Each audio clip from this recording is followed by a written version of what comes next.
Let me just tweak a setting. Live chat, all messages. Okay. Hello, folks. How are we doing? How's my audio?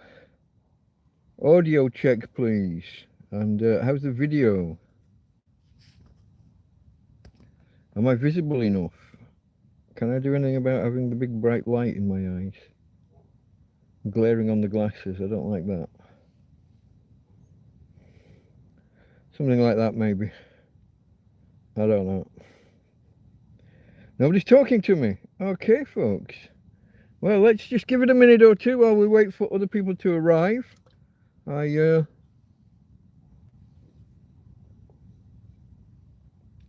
just brought the evening's alcohol through. I got my trusty 3-can stand under my lamp, and I have poured myself a brandy. Because it's Christmas, folks. It's Christmas. Boxing Day, the second day of Christmas. My true love brought to me. Can't remember.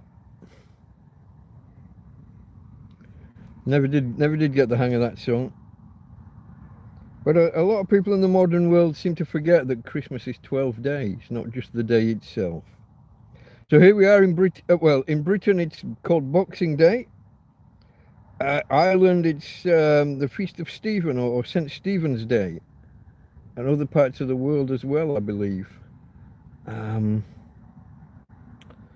People are starting to arrive. Hello, folks. Still nobody talking. Oh, here we go, Darren. Darren, let's go, champ. Evening, Mike. How are you? I'm okay, I think. I'll give an update about, for anyone who hasn't seen the video, I'll give an update about my Christmas day. Yeah. So, yeah, just for those of you that are here early, I guess, I'll give you a sneak preview. I've still not cooked a Christmas dinner yet. I was going to do one Christmas Eve, I was going to do one Christmas Day, and I've had Boxing Day to try and make up for the fact, and I still haven't made one. Now, I ate one. If you saw the video, you'll know I ate one. We'll get to it in a moment. I'll give it another minute or two while we just wait for people to arrive. Off to a little bit of a slow start numbers wise. I think I did push it out as a YouTube announcement and on Twitter. I think I did. It's a few hours ago now, but I think I did. But yeah, to answer your question, Darren, I'm fine, mate. I'm fine. We weathered a storm, though. Jesus, did we weather a storm? Not so much like a violent storm, just the length of it. Marie, hello. I hope you did not flood out yesterday. Kind of. Almost. Oh, itchy nose. My floor is very wet in the living room part, in the central part of the tent. I never really checked in here because my bed is on a frame off the floor. The far bedroom, the storage room, is very cold on the floor because there's water in underneath the bedroom floor. So there's water in the tent, but not really in that room. But it's sitting on a puddle. So yeah, my carpet and everything is very wet. I have to, just to walk across the tent, I have to put my shoes on, and they're damp because I had to go out a couple of times in it. Yeah, we'll get there. I'll give it another 30 or 40 seconds. We'll wait until the 5-minute mark and then we'll begin. I'll do the intro and update you all on my my travails over Christmas Day. Basically, just after we finished the Christmas Eve live stream, probably within an hour or two, it began, and so it began. This sign of nature, is that a version of hello? Okay. Sign of nature. I've got to get these the right way around. Sign of nature is Keith with an F. And who's the other one that's a Steve? I'll recognise it when I see it. I'm getting a little bit better with these names. Although I did screw up on the Christmas Eve one when someone came in and their handle was Romany Gypsy. And I asked if they were Mike or Michael, and no. I meant to ask if it was Richard. But I got it wrong. Because I get names wrong all the time, folks. I'm really bad with names. What can I say? Okay. We are on 5.5 minutes. Let's begin. You are watching Delta Mike down and out in Torrevieja.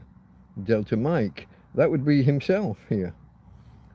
Down and out would be a homeless person, a tramp, a hobo, a vagrant, an indigent person, a person of no fixed abode.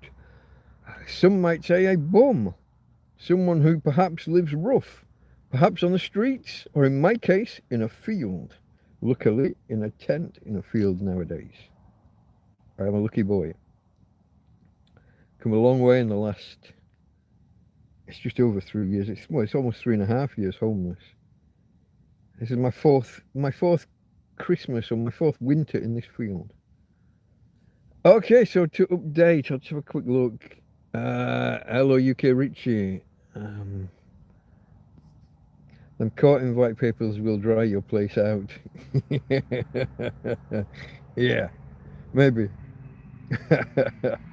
I've got so much stuff on the floor at the minute, folks. I have to do the stepping stones thing again.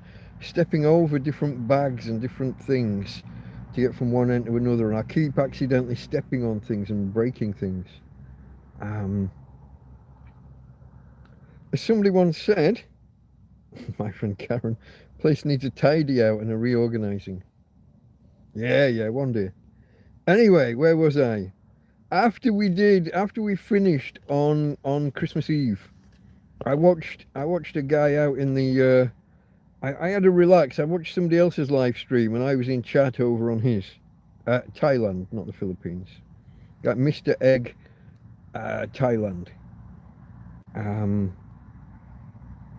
I was just enjoying myself over there, and eventually I would have nodded off after maybe an hour and a half.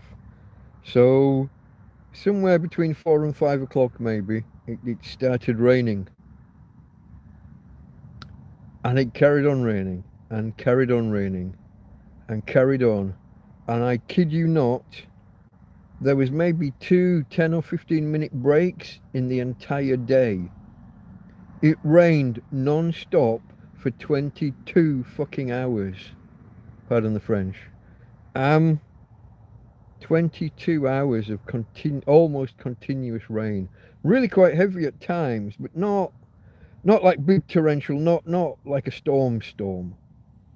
Just 22 hours of rain. I was worried at one point that the field might flood, but that's when we got the little break and I managed to take Tina for a walk up to the top of the road.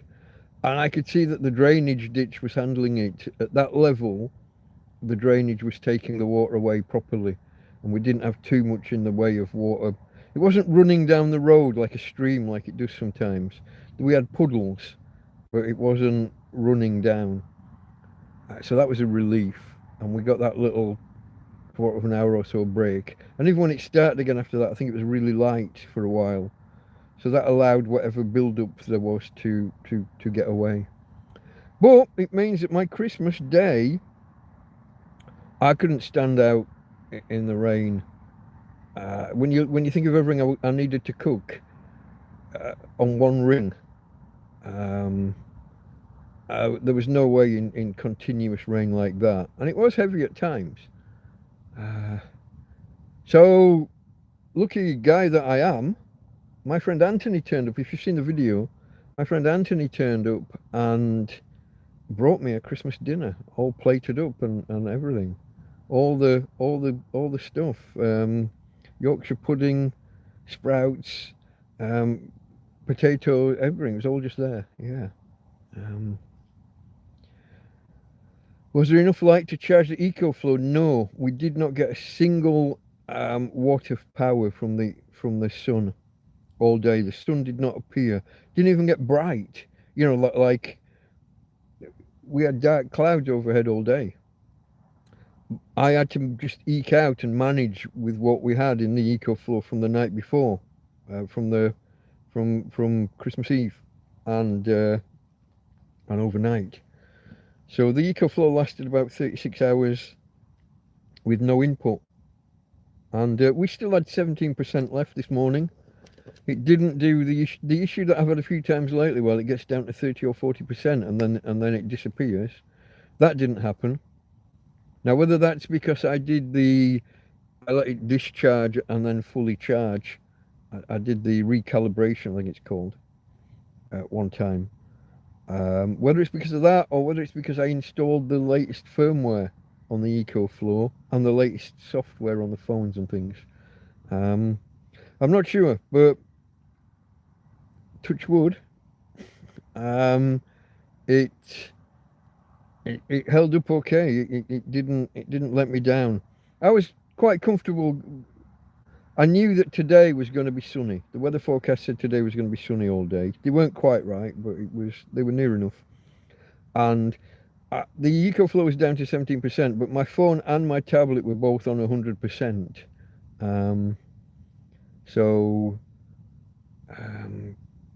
I was, when the tablet's fully charged, it'll do 10 or 11 hours of screen on playing videos and doing internet stuff, YouTube.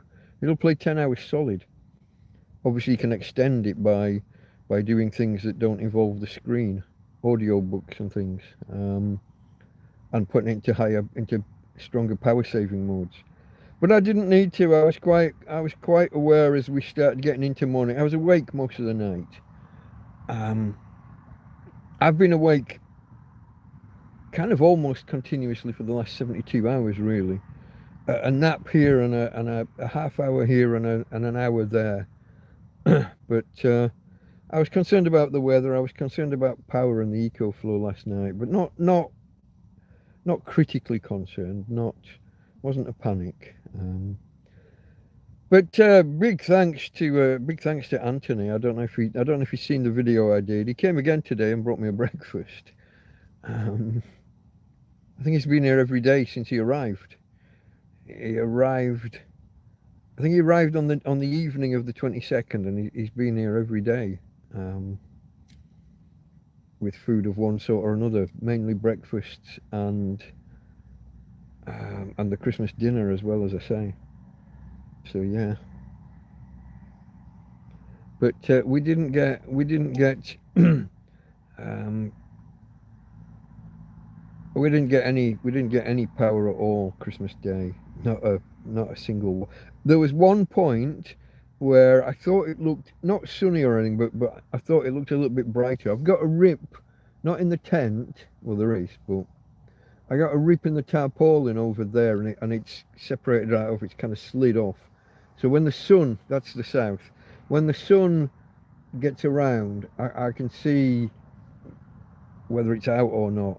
And like I said, it wasn't out, but it got a little bit bright. So I looked at the EcoFlow, and it had about 10 watts coming in for all of about 10 seconds, and it needs at least 15 watts to charge. So we got nothing from that. We got nothing. All day, zero. But we managed. Still had 17% this morning. Got it fully charged today, easily enough. Ran my freezer on full for a while, and then we got a bit of cloud, and I didn't notice, and the freezer was still running, so it ran it down to about 90 before I realised and managed to turn the freezer off. I moved the solar panel over the field, chasing the sun, so that I can point it this way in case it came out at the end of the day. I don't think we got anything from that either. But I started the evening on 90%. That's easily enough to get through. Tomorrow's supposed to be sunny again. Rain tomorrow night. And then all day Sunday. And potentially some on Monday. I'm going to have to watch that again. Got to be careful with the power again. But, yeah, all it means is I don't get to run my sleeping bag, not sleeping bag. What's the word? My electric blanket. I did run it the one night for I don't know whether it's, I think it was about a quarter of an hour, maybe a bit less. I just started watching the other nights back, and I said half an hour for some reason at one point. I kind of contradicted myself. It's funny when you watch yourself back and you see yourself saying totally inaccurate things. When you're meant to say one thing and somehow you just said a different word. Misspeaking, they call it, don't they? But yeah, I misspoke. I tempted fate. You tempted fate, saying you didn't get any rain like Malaga. I'm not. I don't remember saying that, but maybe. Um, that's possible. Yeah, but we certainly got some here. But God, 22 hours. That's a guesstimate, and but with maybe half an hour off in total through the day. Ridiculous. All of my pots and pans that were out to be, I put them out to wash on the. I think I put them out on the 22nd. I rinsed them out, and I still had to have another go at one that had a bit of grease, a bit of fat in the bottom. But I left them out, and they're all overflowing with water. I've got two bowls outside that are overflowing with water. Um, Everything. So there must be like the big bowl must have it must be at least 9 inches on the side, and it's almost full. So we got 9 inches of rain. The weather forecast for Christmas Day talked about 10 millimeters. Well, let me convert. So an inch is 25 mil, isn't it? And we got 9. So 250 minus 20, 225, 225 mil of rain.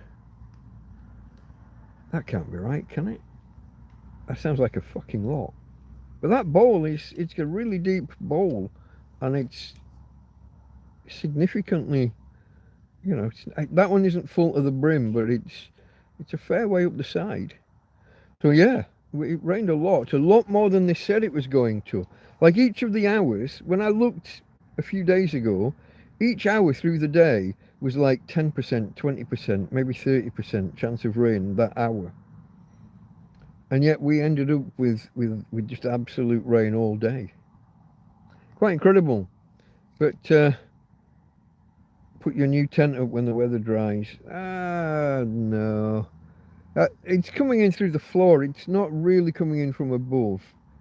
And you can't avoid that. The plastic base on a very stony surface. The new tent would have holes in the floor within a month, and you're in the same boat with water coming in. So I'll stick. There's nothing wrong with it. There was one spot where when that idiot came around the other month and we had the stand-up knockdown fight, and then he shook the tent and caused damage. There was a little bit of a drip over there, but only like one drip every couple of minutes, and I had to go at patching it with more duct tape, but putting duct tape on a wet surface doesn't really work. Tomorrow, when it's after the dew and whatever evaporates, I'll have another go at fixing what's there, just pressing it on, maybe adding another layer over it. But that's, I'm fairly the chair arm is wet over there. My big chair, the chair arm is wet, but it's more damp than wet. Moist, I like to say, because it offends some people.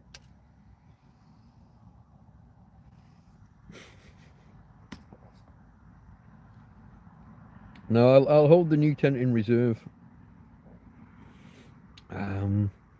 My plan is to get through winter with this one. In 2 or 3, well, I was going to say in 2 or 3 days the floor will start to dry out. It won't though, will it? We've got more rain coming Sunday and Monday. Saturday night, Sunday, and into Monday. We'll see, folks. It's not a problem. When I bum shuffle to the end of the bed, I just have to put my shoes on. Oh, my shoes. My shoes are falling a bit. The sole's coming off, particularly on the right one, the right shoe. It won't last long now. It's not got much longer to go. Such is life. I got another pair of trainers today, but these have lasted. Excuse me. These ones have lasted me. It's a good 3 years, isn't it? No, is that right? How long have I been homeless? 3.5. 3 years and 4 months.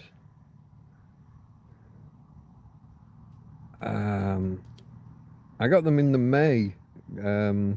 Damien gave me them. They're kind of like a walking boot, but in a trainer kind of material, in a training shoe fabric. They were really good, really solid. I've done some miles in those. It's what I used to wear going to Guatemala and back. So whether you want to say I've done some miles or done some kilometers, take your pick. I switch categories. I switch between these two modes almost fluidly without even realizing nowadays. Not sure exactly the distance. I think it's about 12 or 13 kilometers from here. There, walk all around the town while you're there, then walk back. So I've had them a while. I've had them since the May or the June of a couple of years ago. So probably 2.5 years I've had them, I would guess. Yeah, that sounds right. Made homeless in the August, and it was the following April, May, June when Damien was around. Yeah, but it's just everything falls apart in the end, folks. If you got any preppers out there, just know your one pair of boots that you set off with aren't going to last long come the apocalypse. Just like your tent won't last. If you get 7 or 8 months out of one that's up in permanent use, you're doing well. This one is about there now, I think. I'm not entirely sure what date it went up. I think I said this once, and then Jack Attack posted the date. He went back and found the video. I'm not entirely sure. It would have been around April or May that this went up, I think. So yeah, you're looking at 7 or 8 months, and it's okay still. It's slouching, it's slumping. That the poles are sagging, bending down. It would probably happen anyway over this amount of time. They're not designed for permanent use, but having extra tarpaulins over the top, that's extra weight pushing down on the poles. Haven't heard any of them cracking or creaking yet, although I did kind of fall over in the doorway one time and grab the pole, and there was a cracking sound. So I'm probably my own worst enemy, slipping over. Falling over in a tent is deadly. Imagine if you try and catch yourself on the wall. You've got to resist the urge to reach out and grab. Yeah, I've had a few near misses, and I had the one where I face planted onto the bed and broke my glasses, didn't I? There's another one for any preppers. Glasses, spectacles. You're going to go through them in a fair old rate come the apocalypse. Yeah, have plenty, and have the next size up, the next strength up, in and ready. Have you guys stopped chatting with me, or has chat frozen? Put your new tent up. No, I've seen that. Okay, I am on live chat. There's a thing to make sure of, folks. You want to be on in the chat configuration. Usually a cog or a menu above chat. You want to set it to, well, my options are, there's top chat, which is the default. Some messages such as potential spam may not be visible. It's usually more stronger words that get filtered out. And then there's live chat, all messages are visible. That's the one you want. Select the all messages are visible. And we'll go from there. Now this can is empty. Apologies for the noise you're going to hear. The corner where my bin is, you know, I couldn't put my cans in the bin the other night, so I was just throwing them over there. I kind of carried on doing that, and it's a little bit. It's gonna need a sort through in the morning. I've been a little bit lazy over Christmas. There's what we got over there. There's plastic bags. There's food wrappers. There's tin foil. And yeah, there's a good sized pile of cans. I won't show you. I get called enough names about alcohol as it is.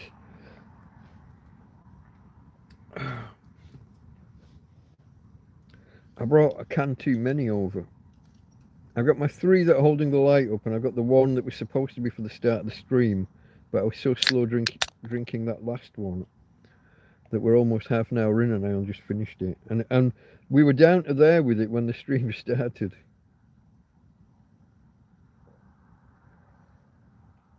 Oh, that's a nice cold one.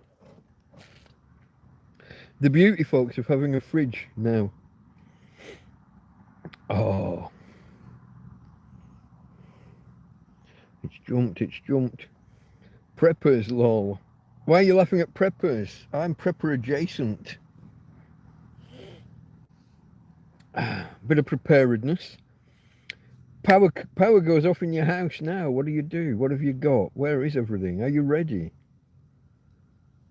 Where's the torch or the LED lantern or even candles, heaven forbid?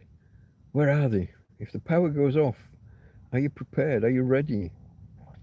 What if the power stays off for 12 hours? What are you going to do? You got a radio. If the power goes off nowadays, your phones go off. The phone signal goes off within an hour or 2. Used to be that all of the phone masts had to have like a 3-day battery backup. Not anymore. Power goes off, those things disappear within an hour or 2. So your nice phone in your hand that you think is great for entertainment, you listen to the radio or you'll do something over the internet, that all goes away. That all goes away like that. You need a battery operated radio or similar. If the shops are closed tomorrow, I'm in trouble. I would like to be better prepared, but if the shops are closed tomorrow, I'm in trouble. I got when we had this nationwide power cut in Spain in the summer. Spain, Portugal, parts of France, wasn't it? I discovered that so many people don't have like 3 days of food in the house.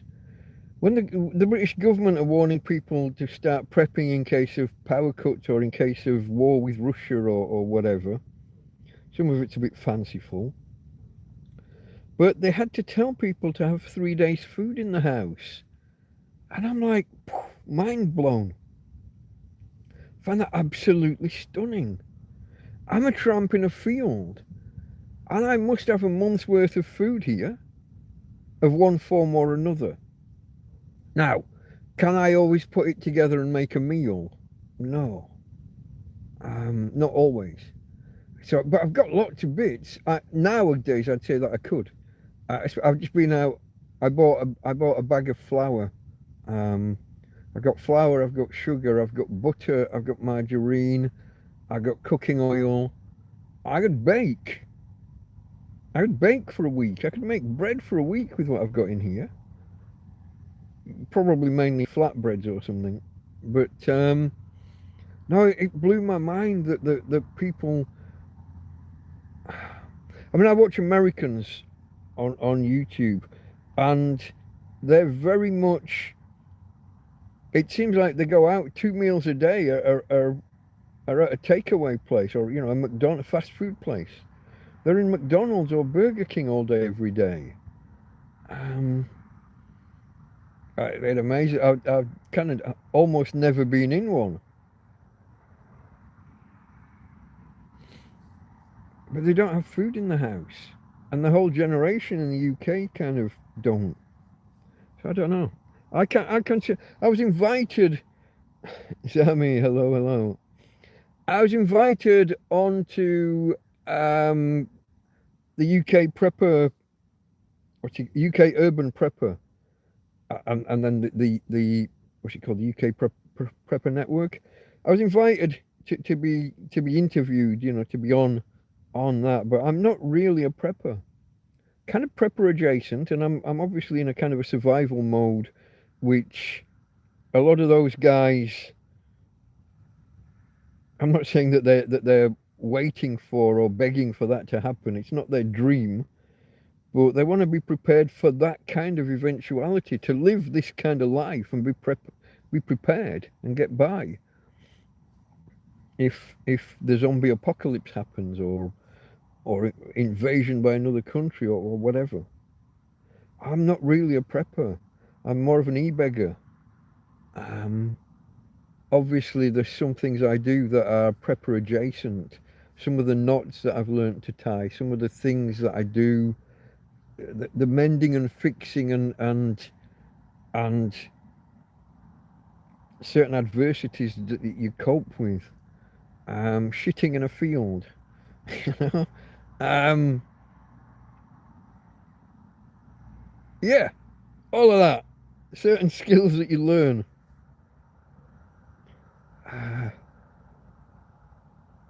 But am I a prepper? I'm prepper minded. I kind of.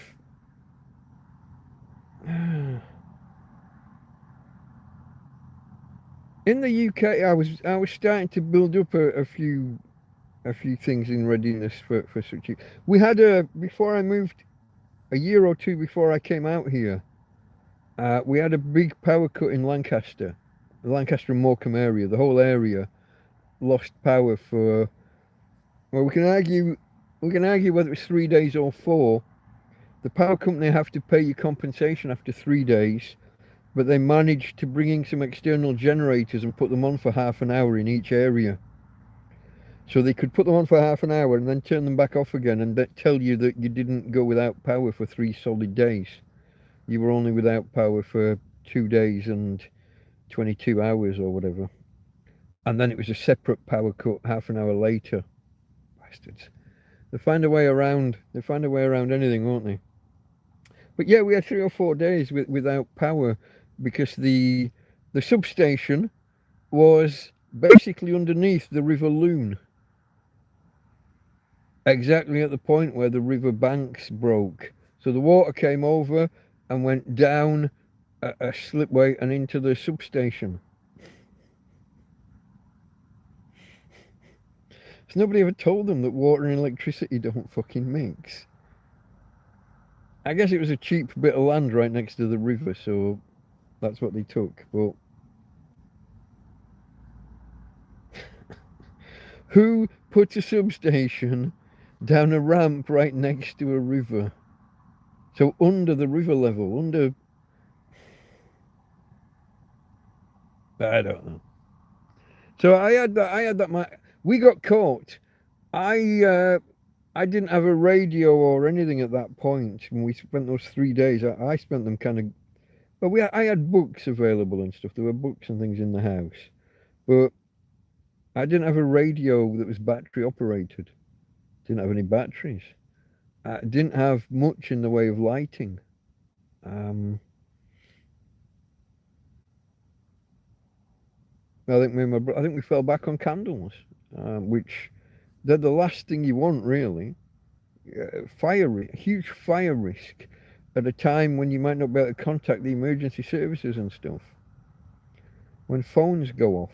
See, this is a thing that used to be the phone circuit. The landline phone used to be on a totally separate power circuit from the mains, so that when your power went off, you could still ring out and contact the power company or whoever, emergency services and things. That's gone. It's no longer on its own dedicated power line. Payphones, again, were on a separate circuit, and that was a civil defence measure. And in particular, payphones in front of post offices were supposed to be the highest level of protection. They should always be in service, even during power cuts and things. Again, civil protection, wartime kind of thinking process. There'll always be somewhere that you can get a phone and get stuff work. It's all gone. I mean, the payphones don't even fucking exist anymore, hardly. But the separate circuits, the separate power line, it's all been downgraded. Mobile phone masts having a 3-day battery backup. It's all gone. It's all gone. It's crazy. But I was aware of all this because I had that kind of prepper mindset. I just never really actioned it as fully as I should. So after we had that long power cut in the UK, I went out and I bought a battery operated radio from Argos, and I bought a camp stove, a 2-ring camp stove from the bottles. Even though we had gas in the house, here's something that a lot of people don't know. Your gas cooker will stop working. Some of them will stop working in a power cut. If they're ones that plug in the wall to power the to spark the oven and for lights and things, some parts of it won't. Now the gas rings obviously you can just put on and light, but the one we had, the grill and the oven wouldn't work without the electric on. It's kind of a safety cut-off measure, I guess. So even a gas cooker won't work fully without electric. I don't know whether that's changed. I mean, I'm going back 10 or 11 years now, aren't I? But so stuff like that. I've always had that. Ever since that power cut, I went out and got all the things. I bought 2 car batteries and a battery charger and an inverter, separate inverter to take power from the batteries, just to power small devices. It would actually run a TV, but it would have struggled because my TV was a big 50-inch one. This was back in the days when a 50-inch TV was big. Nowadays they're like 75-inch, aren't they? Some of them. So yeah, who knows? You've all been quiet in chat tonight, folks. Am I not covering good topics for you to join in on and ask questions about? Maybe I'm taking it off too far down an angle.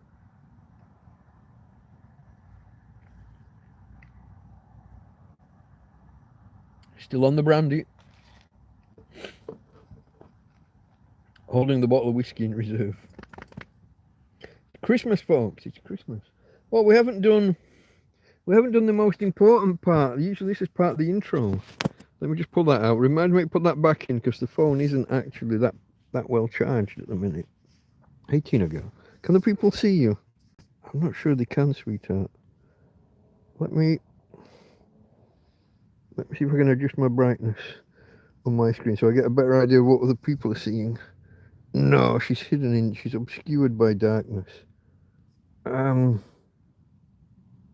I going? That's not it at all. Oh, I almost tutted and called myself by name there. Hey, babe, you gonna talk to the peoples for me?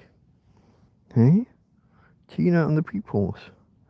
Hey, hello, baby. How are you right now? You've just had your food, haven't you? Tina's just been fed and watered. Hey, babe, just before we went live, like less than 5 minutes. It was why I was so close to being late. If I wasn't actually late, I'm not sure. Hey, babe. Hey. Oh, look at you. Well, sweetness and light, aren't you? Butter wouldn't melt. If only they knew. If only they knew what a monster you used to be when you could run around. Hey? There's a video, folks, of where I had it tied to a log and somebody came down the field to say hello. And she ran at them with the log, and the log went right through the side of the tent and put a rip the entire length of the tent. I was a little bit upset. I was a little bit upset that day. And all the times that she would kind of jokingly run away and look back and mock me, smile on her face, and you're like, come here, you gotta come here. There's other people about, and come here. And she'd look, and then she'd go the other way and she'd run off. and then she'd stop just in view and look back. She's waiting for you to, and then you get a certain distance within a certain range, and she's off again, teasing me all the way. Bugger she was. And when she ran, my God, could she move? She was a shifter. Jesus. When I first got her and she ran away 2 or 3 times. Like every opportunity, basically. Little monster. No, it wasn't. I could let her off the lead and she'd run around and she'd come back. But if something frightened her, if another dog chased her or tried to attack her, or a loud bang, fireworks like we saw the other night. Fireworks are not her favourite thing. She would run. She would run away. I bought one of those crappy extender dog lead things. Thin bit of string with a crappy plastic handle. See, I didn't know anything about dogs at the time. People were all saying, get one of those. I had her on a fairly long physical lead. So I'm managing the length of the lead, wrapping it in and in my hand. Oh no, just get one of these extendable things. They got no idea how much she pulled, and she pulled it right out of my hand because it didn't have a very good shaped handle, and she's running, and it's chasing her and it's winding in behind her, the auto winding thing. So it's not just behind her making a noise, but it's getting closer and closer to her. Oh, she hated that. That's when she ran, and I didn't get her back that day. Yeah. And when I did get her back, the lead wasn't there. That's my doggy.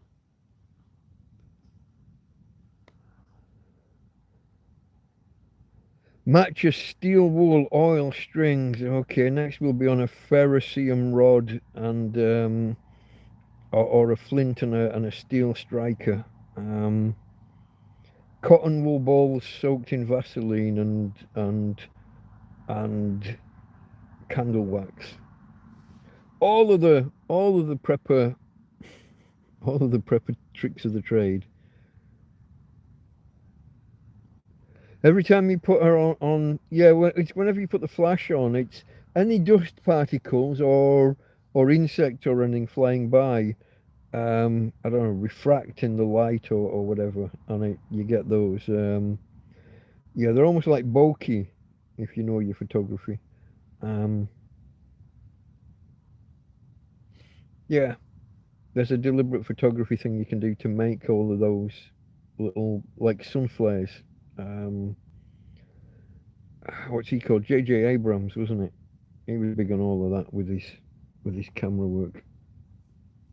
Don't worry, there's nothing spooky in here. We're not being haunted by ghosts or anything.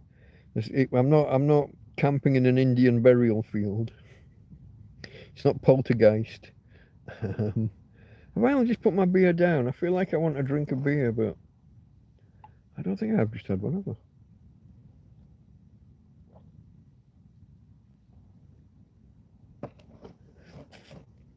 Okay, folks. How are you lot all doing? What did you do? How did your Christmases all go? Did your Christmas dinners all go to plan? No arguments with family? Oh, here's a question. I guess I do kind of advertise this sometimes as being for the little and lost and lonely, for the solo individuals. I know you're not all, but how many of you are?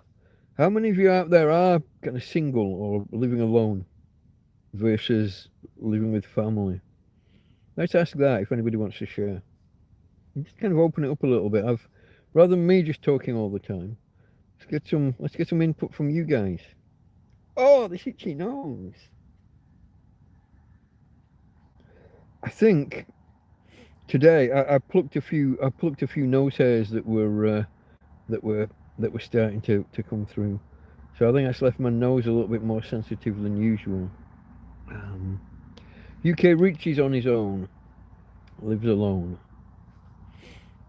Did you do the Christmas dinner thing? Did you make your own? Cooking Christmas dinner for one. Some people just don't bother. It's some just. Oh, okay, you went to family for Christmas dinner. That's nice. That's nice. Um, Not everybody's got.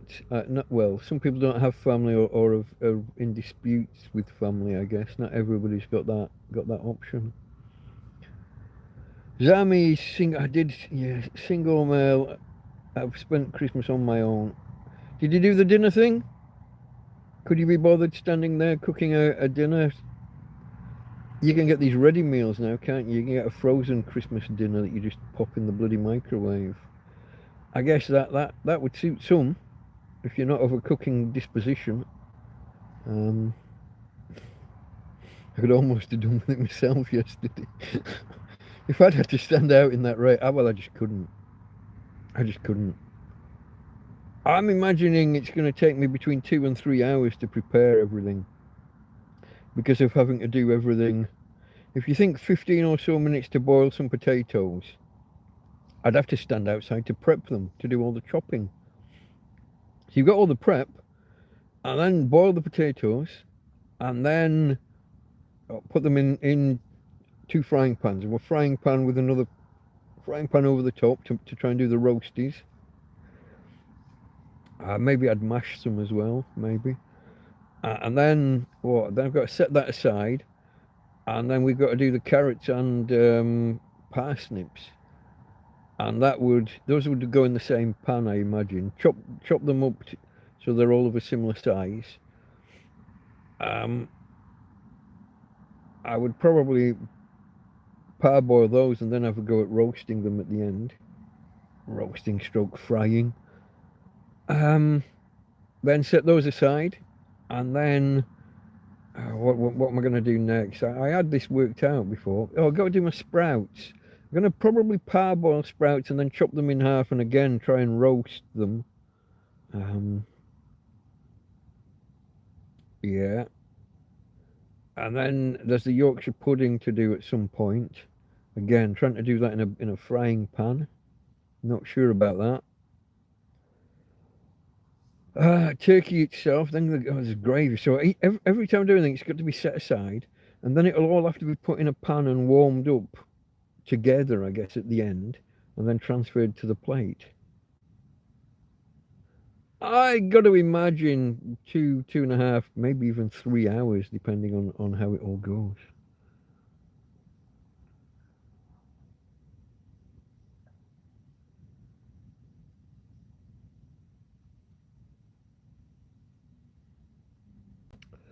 My local Indian takeaway was open. This is a thing that's happening nowadays. Yeah, there are people here that went for Indian on Christmas Day. Curry for Christmas. Hold on. I would have had curry for Christmas if the alternative was cooking a turkey dinner for one. Yeah, yeah.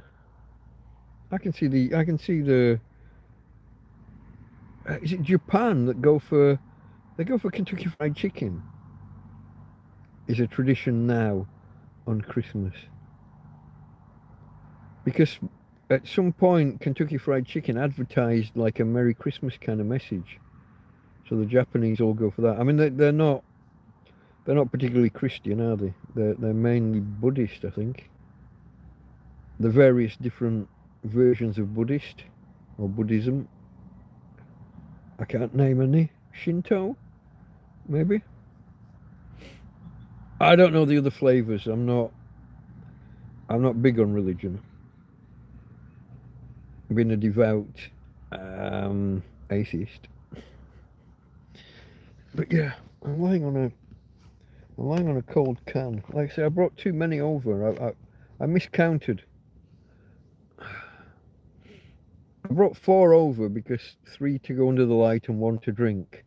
And I knew I had the remnants of 1 can here, but I didn't realise I'd already got a can waiting. So I did it wrong. Anybody else want to speak up? We got any other singletons in the house?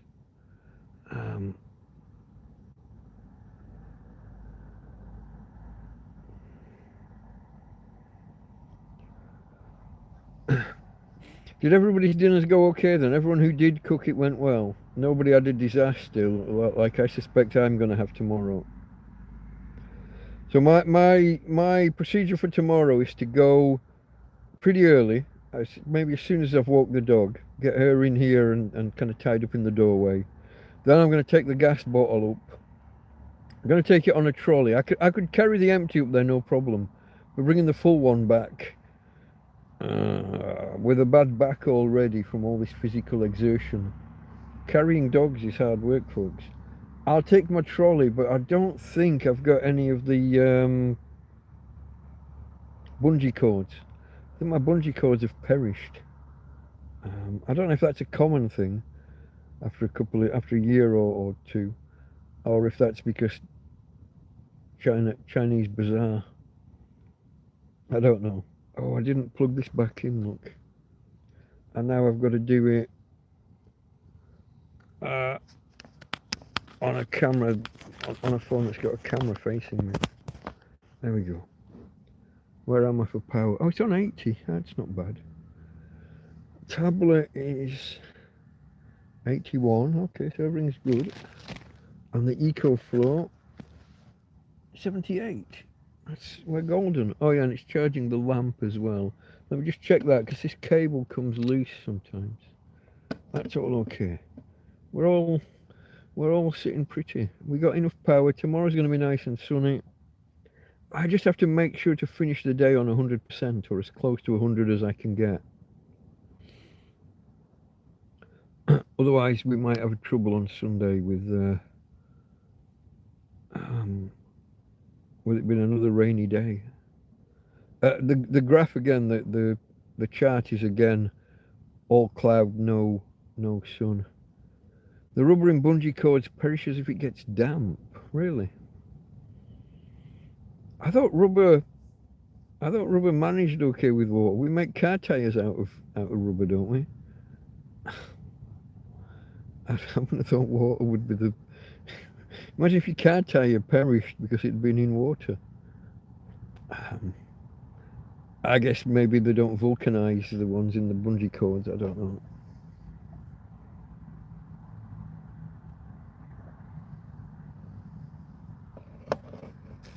Might be elastic rather than rubber. Yeah, could be. Could be. But yeah, I'm not sure how well the full gas canister, full gas tank will sit. It's only one of the shorter ones. It's about 14 kilograms of liquid. I think it's a mixture, isn't it? It's not just LPG. It's a propane butane mix, I think. I'm not 100% sure. If anybody knows their Repsol canisters, it's the one that's blue and red, or orange and blue.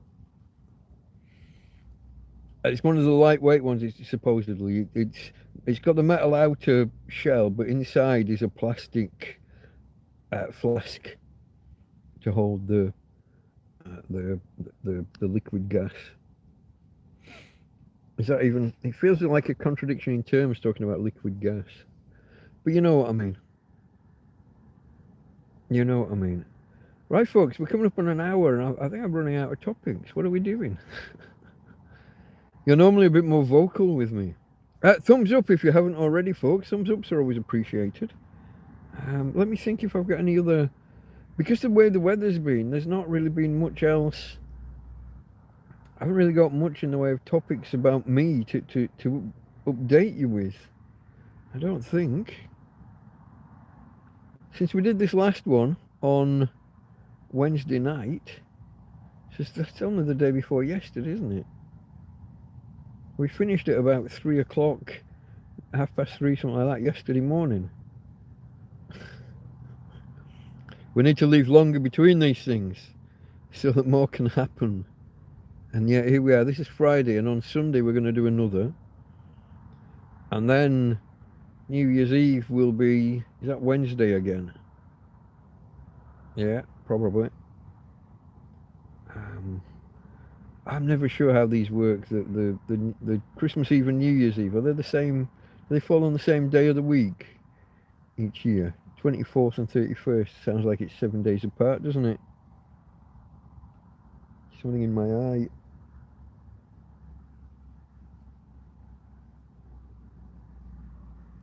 More this side. I guess it gets flushed to the centre. That was weird. Oh.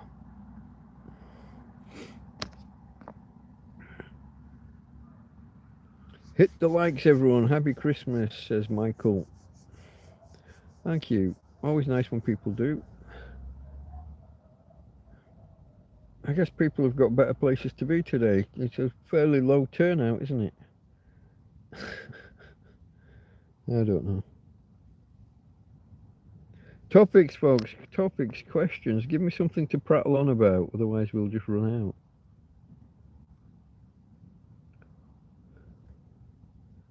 What kind of age range are we all?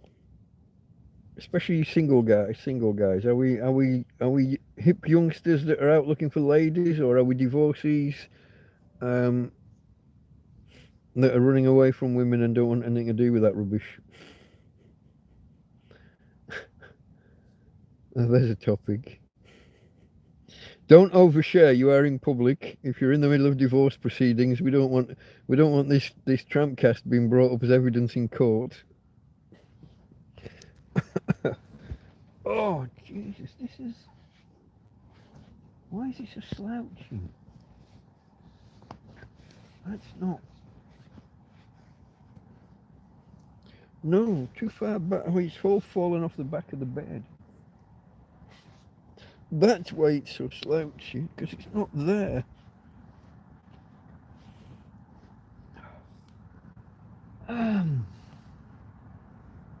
Oh.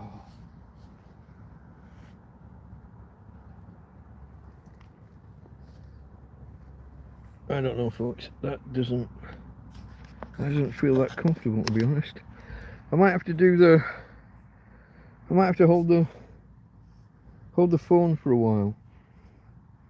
Can I bring the light closer? Oh, that's spooky. Born in the 70s. Oh, you're a youngster. I was very late 60s. November of 68. Is that better or worse? That's worse because it's getting blocked. Might be better off up there after all. Oh, I can do... No, that one. I'll do that a bit. Don't know, maybe that.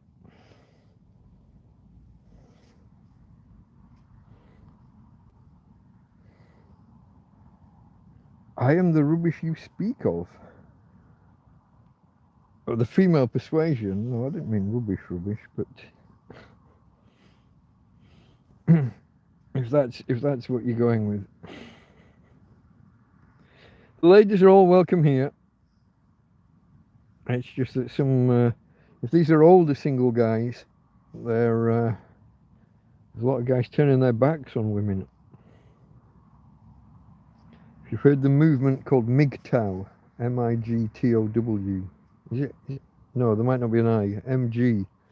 Men going their own way. M-G-T-O-W.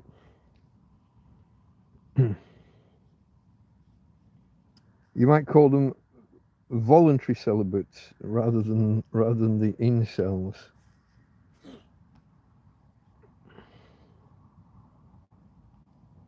Just scrolling back in case I've missed anything, folks, but I don't think so. I think I've caught everything.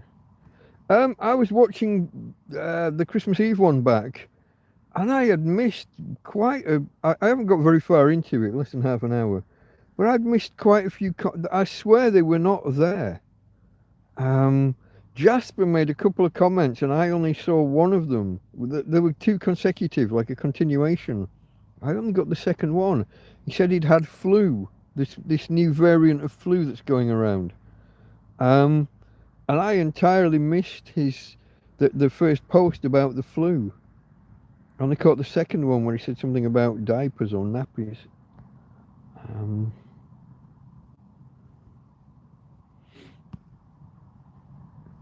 Okay, folks. I'm struggling. We're just literally seconds away from the 1 hour, and I'm wondering whether to call it quits. Give me topics. What can I talk about?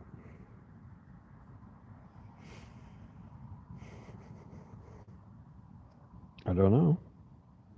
I thought we'd have more people here. I thought there'd be more questions. I thought...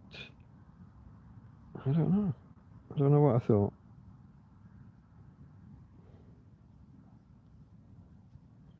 Are we all in the UK? Have we got anybody here who's... Oh, New Year's resolutions. There's a question. I haven't... I never...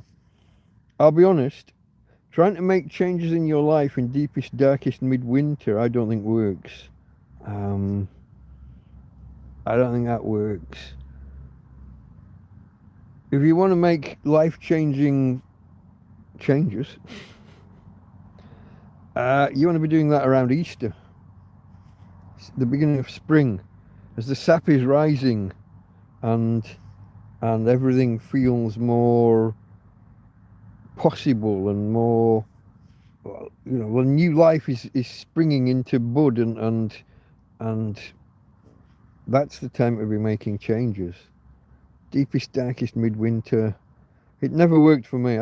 Resolutions never worked. Now that might just be me. It might be part of my procrastination, put things off, never do things when you should do things.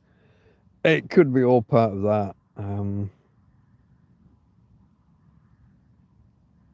Have you had a good Christmas? It's not over. We're on day 2 of 12. What are you on about? It's over. It's only the 2nd day of Christmas. Over here in Spain, traditionally, they didn't give their gifts on Christmas Day or Christmas Eve. They do it on 12th night. Three Kings Day, or King's Day. I'm not sure quite how they refer to it. They used to get their presents and then kind of be back at school the next day. January the 6th, when we take the lights down. So the British tradition was always that the lights had to come down before 12th night. And yet, when you go across Europe and you see the lights stay up for like a month afterwards, the decorations stay. They're certainly not going to be taking them down before King's Day. That's a big celebration, really. That's another one I've got to watch out for the fireworks and everything with Her Ladyship. We've got New Year's Eve to go, and then all day New Year's Day, because that's how they are. But then we've got the 6th as well, January the 6th. Spain and fireworks, folks. There's a thing. Okay, let's have a look. New Year's resolution. So I don't have any New Year's resolutions. But if you guys want to share yours, if they're up for grabs. UK Richie asks favorite Christmas film. Yeah, before Christmas, like about 2 weeks before I was getting into my Christmas films. I do like these are not my favourites, but I do like the slushy Hallmark romantic films, guy meets girl kind of thing. I am a romantic at heart, so I like all of those. I like anything Scrooge, any of the Scrooge films. Best if they're not colorized. If it was originally black and white, I want to see it in black and white.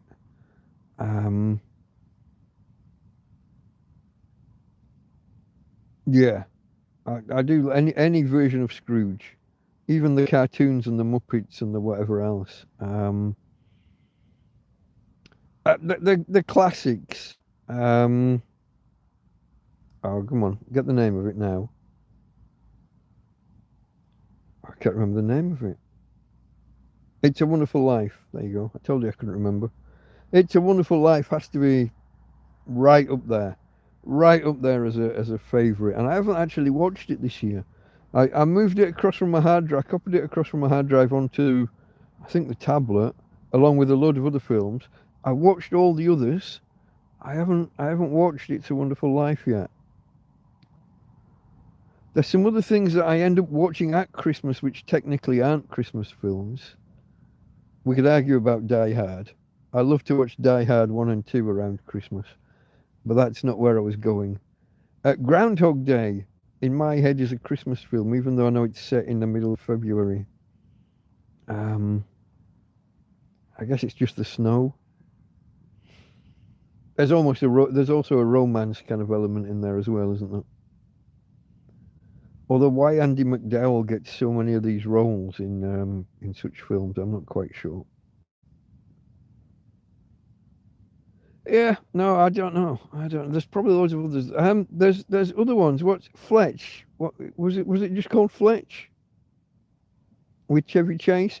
Not a Christmas film at all, but somehow I always ended up watching it. So when you've sat up on Christmas Eve and then you're into it passes midnight and there's an hour or two of whatever celebrations are on, and then there'd be a film on afterwards, and it was often Fletch. Um, yeah, so somehow in my head that got tied in. Um, Also, Elvis films. I watch a lot of Elvis films typically around Christmas. Not sure how that happened. Don't know. Onwards, onwards. Those are mine. What was everyone else's Christmas films, folks? So we're asking about Christmas films and New Year's resolutions. Um, that was Michael Mashtag saying, "Have you had a good Christmas? I'm pleased it's over. It's just a money racket." Well, mine was obviously very subdued. It rained all day, Christmas Day itself. Um, but it was helped out by my friend Anthony bringing me a Christmas dinner because I couldn't make one in the rain. So it wasn't bad. You see, I said this a few weeks ago. If I've got somewhere to lay down, to either sit down or lay down, if I'm warm and dry, I'm happy in my own head. A screen helps. Internet. Sit down and watch YouTube or films or downloaded TV. I'm just happy. I lay here all day, every day. Kind of do. Um, except for the days where I don't. But happy in my own head. Helped by a device, helped by films, TVs, books, newspapers, stuff like that. But I don't need to be up and out and about and meeting people or whatever. Oh, I don't know if that's hiccups. There's Marie heading off. How long ago was that? Oh, I'm scrolling by accident. Oh wait, it's about 6 or 7 minutes ago. Good night, Marie, if you're still here, if we caught you. Home Alone, there's one. Oh, Tommy Tombstone. Happy Yule. Got Yule, my friend. Got Yule.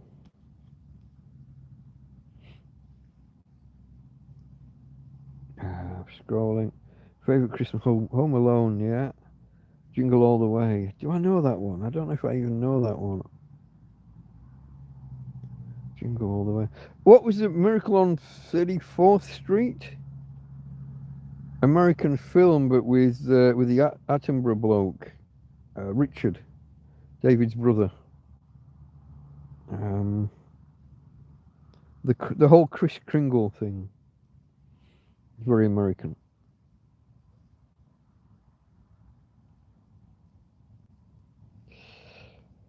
UK Richie, my teenage daughters would not be impressed if I waited till 12th night to give them Christmas presents. Yeah, this is the Spanish tradition. When I was in Tunisia, which visit was this?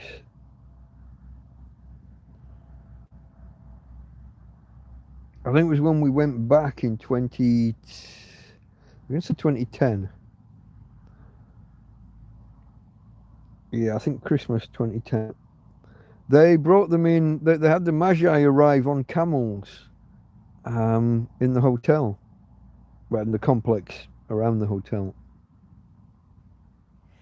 So yeah, that was 12th night. That's I don't know how or why that tradition's come about. How late is that when the Magi supposedly arrived? Were they 12 days late? Could be. I don't know. I don't recall. The black and white version of Miracle on 34th Street.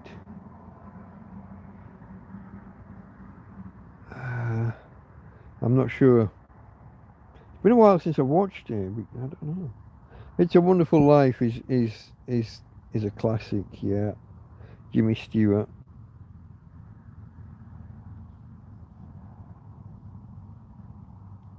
Topics populism. No, we're not going into politics. No, no, no, no, no. You're not getting me to do that again. I rant too much on the politics and what have you. Catch wind of the rioting in Brussels? No, not aware of it. I know France had a big. Oh yeah, it's the French farmers, isn't it? Is that the one? Protesting because food in the EU is more expensive because the farmers have to follow all the rules, and to counter the expense, the EU just start importing food from countries that don't have all the rules. So they're happy that the food is perfectly safe if it's made without the rules, without all the restrictions. And so they're undercutting their own farmers. And the French don't take that thing kind of lying down.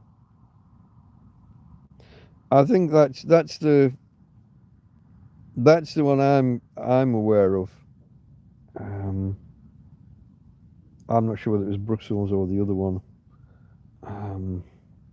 It was one of the centres of the European Commission or whatever. California had worst floods. Is California flooding now? What now? At Christmas? They're normally quite warm, and the weather's usually quite nice at Christmas there, isn't it? Do you miss having holidays? In what sense? Going away holidays? Go somewhere else? See, every day's a holiday, isn't it? I mean, I was just saying that all through summer, I stayed in this tent to stay out of the sun and just laid low, literally laid. It was too hot to sit in the chair. When you get up to kind of head height in the tent, it's very, very warm. So the cooler is down here at the bottom. So my life is a holiday in a lot of ways. Stressful. You know, you're playing survival all the time. Playing, that's not the right word. But it's not like I have to get up and go to work every day.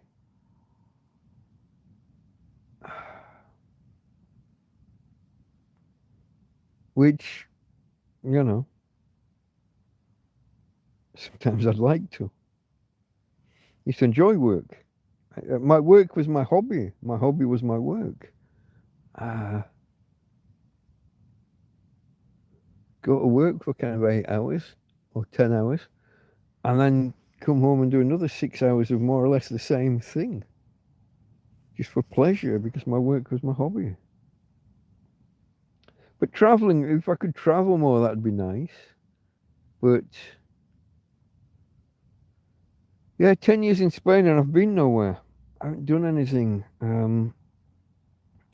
Santa Pola Dog Beach, walked to Lasagna, Guatemala, and that's about it.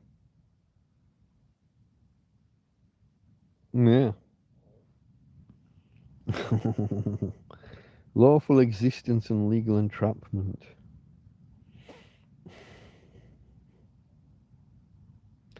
A bunch of y'all over in the States have all been I've been watching a few court cases of your sovereign citizens. They've all been losing badly.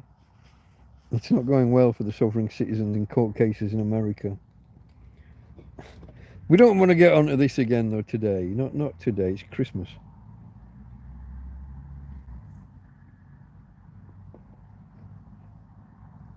Oh, that beer's lovely and cold. My girl's gone very quiet.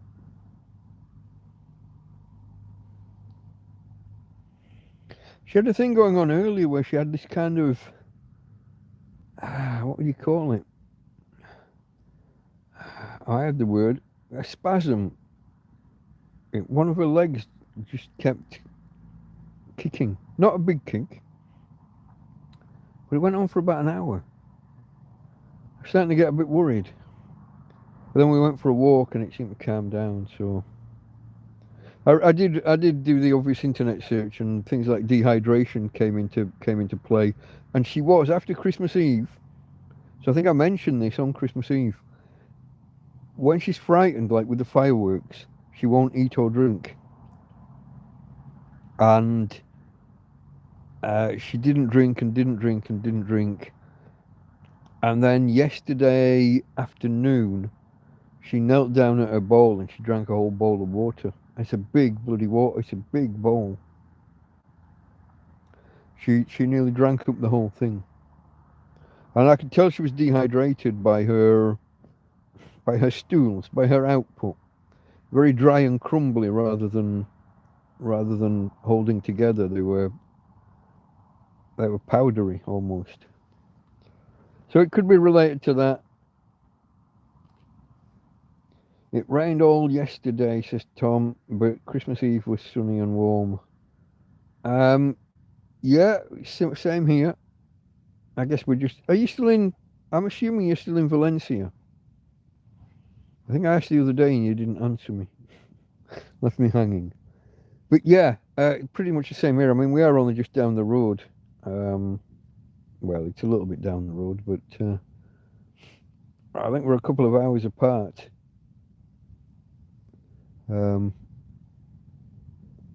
Yeah, we hammered down 22 solidly for 22 hours yesterday. From 4 or 5 in the morning through to, I think it was 2 o'clock this morning it stopped.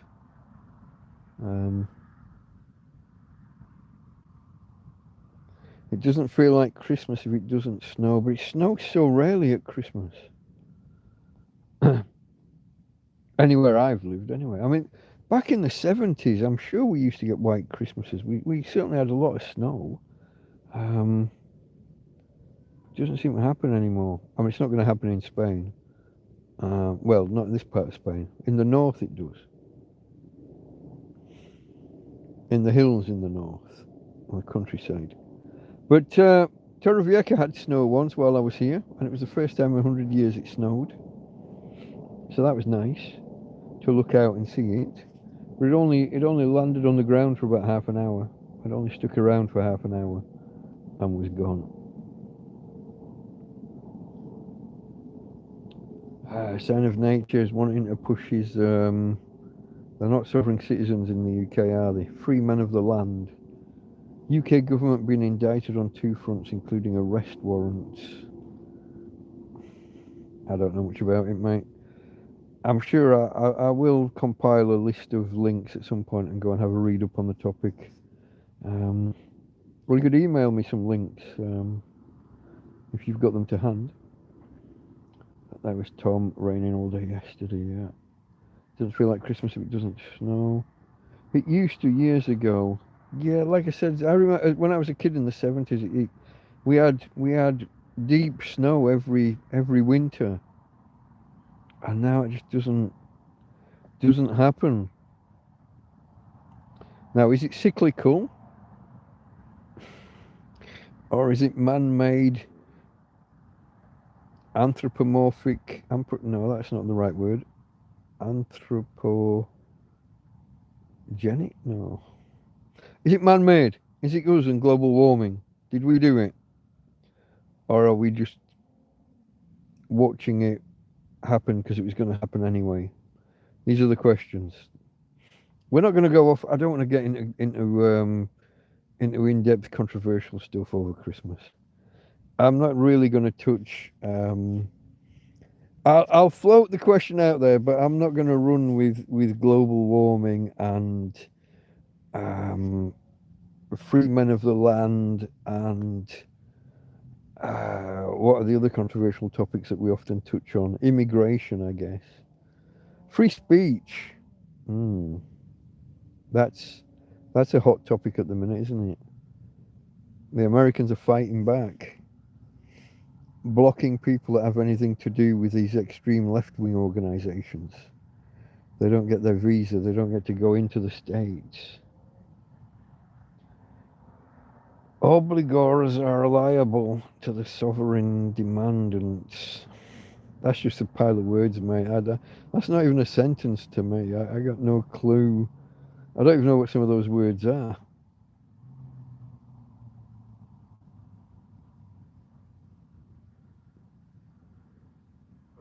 Oh, what's a sovereign demandant? Is that a sovereign citizen that makes demands? Or do you mean sovereign as in the sovereign, the monarch? What's an obligor? That looks like it might be a typo, maybe. I don't know. I can never tell with you. You could misspell a word and maybe you're speaking fucking Latin or something at me. Obligors are liable to the sovereign demandants. I'd have to ask ChatGPT what that meant. I don't know, mate. Let's not go off on legal I don't even know the word to finish that sentence. I enjoy the back and forth that we have on some of these topics, but it's Christmas. Let's try and do something else. So there were 2 open questions before for you all about favourite Christmas films and about New Year's resolutions.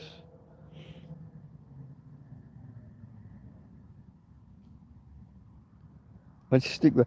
Oh, going back to stuff that you watch at Christmas that might not be directly related to Christmas. Used to end up watching a lot of Laurel and Hardy.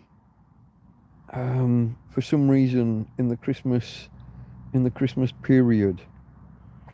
I don't know if that's just because BBC Two decided to put that kind of stuff on back when we only had 4 or 5 channels.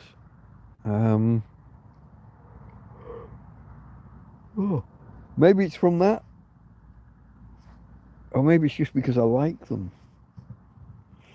You gotta love a Laurel and Hardy, no? Everybody must like Laurel and Hardy. Which is which? Stan Laurel's the little fat one, yeah? The American. No. Oliver Hardy's the big fat one. Stan Laurel's the one that looks like Clint Eastwood's son. But he's actually an Englishman from just around the corner from where I lived in Morecambe. It's just a little bit up into the Lake District that he was from. I can't remember which one of the towns was it? Stan Laurel is from in the Lake District, Cumbria. Not a lot of people seem to know it. Give me links here in chat. It's not gonna work too easily for me. You're trusting that I'm gonna watch back again tomorrow and be able to take notes. Baron David Ward affidavit, Lord Gilmour 1960s letter, excellent reading. You've mentioned them before, I think, yeah. Stan lived in my street in Bishop Auckland. Really?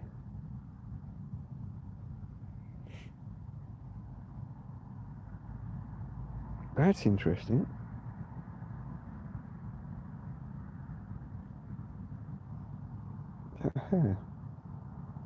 My eyebrows are running a bit wild at the minute. My beard's even wilder. I should have run the hedge trimmer over it really before Christmas. And trim look how long the tash is. It's in the way of everything. Oh, the breakfast that Anthony brought me earlier. Yeah, egg. I ate the breakfast, and I sat there and I'm chatting with him, and after about half an hour, I noticed something a bit crusty in the beard. The buggers let me sit there talking with him for half an hour with fucking egg encrusted all across my entire tash. My moustache was just fucking egg encrusted, and he didn't say anything until I noticed it. Fucker. I'm sat there waving at people as they're walking past on the track. I've got a fucking egg face.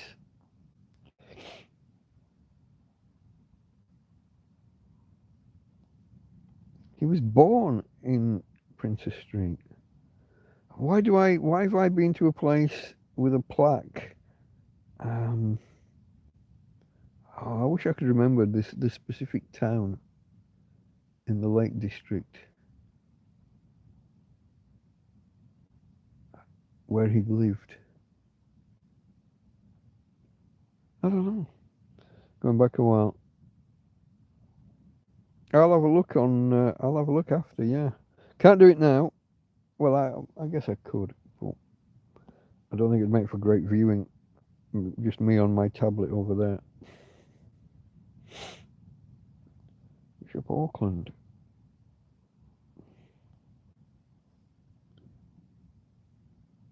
Okay, folks. What am I going to do here? It's a bit quiet. There's not too many people there. I'm drying up on topics to talk about. And we're coming up on an hour and a half. Do we end on an hour and a half? Or do we go for 2 hours and see if it picks up a little bit?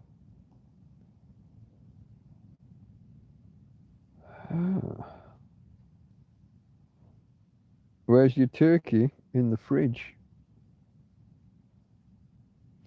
In the fridge waiting to be cooked, because I still haven't cooked any Christmas dinner yet. Got to get on with it tomorrow, though. Got to get on with it tomorrow. Step one after I've walked the dog is to go and exchange the gas bottle. I'm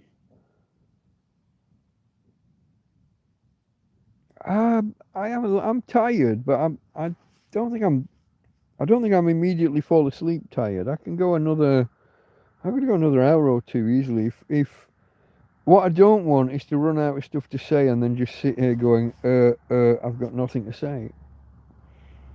I'll maybe go to 2 hours, and we'll see how we go then. If it picks up, if we get more people active in chat and asking questions. Don't think many of you guys answered the questions about favourite Christmas films or New Year's resolutions. Gotta be a bit more. New Year's resolution 480p. Do you know I still do most of my viewing on 144p?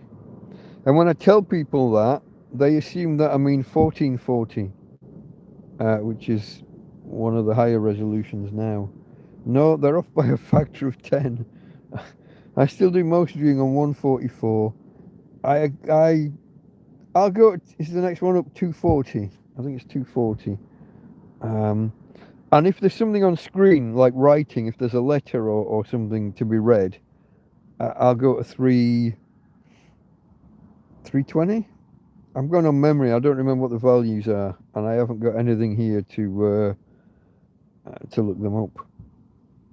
But yeah, I'm still very much on data saving, even though I've got more gigabytes than I know what to do with. I think I pay for 150 gig, and I have 150 roll over 360. That doesn't sound right. Maybe. We're talking YouTube resolutions rather than Kick or Twitch. They have different values, don't they? Yeah, it might be 360. Don't know. Just doesn't ring. I don't use it often enough to know. The 144 and 240 are in my mind, because those are the ones I'm using day in, day out. The YouTube app's a bugger for trying to rob my data. I'll be watching something and I'll be like half an hour into an hour-long video, and I'll suddenly think, this picture's a bit crisp and clear. And when I look, it's doing 720p at 60 frames. And I'm like, fuck no. That's going to be like a gigabyte of data per hour. I'm not doing that shit. No. At 144p, you can watch about 10 hours for a gigabyte. You use about 100 meg an hour, more or less. Home Alone or Jack Frost? Jack Frost. Do I know it? It's not a snowman type thing, is it? Animated, maybe. Doesn't immediately ring. I mean, Obviously, I know. Oh, look at that! I got one for the first. I was just complaining earlier that it's months since I plucked a fly out of the air, and I just got the little bugger. Flies and mosquitoes. I used to, I used to, for every 3 attempts, I'd grab one, I'd get one, and it seems like months since. When was the last time you was on a beach? Oh, with the dog, you're not really allowed. Um, so it would have to be when we were on the dog beaches. Maybe at Santa Pola. There's another. Oh, it went through my fingers. Um, Torrevieja experimented with a dog beach. Well, a couple of dog beaches. They got so much pushback from the locals. That the locals were like trashing the bins for the dog poo and what have you, setting them on fire and stuff. The locals were really protesting about the idea of dog beaches. So I think they scrapped that. I don't think we've got a dog beach in Torrevieja anymore. But Santa Pola's got one, but that's a 40-minute drive that way, 40 minutes north, almost at Alicante. So it's a few years ago. Let's think. Went there a few times when I first got Tina. Went there with the lady that I got Tina from. And then one day, my friend that I was staying with, that I was sharing an apartment with, he got use of a car, and we went to the dog beach. It's going to be a good 5 years ago.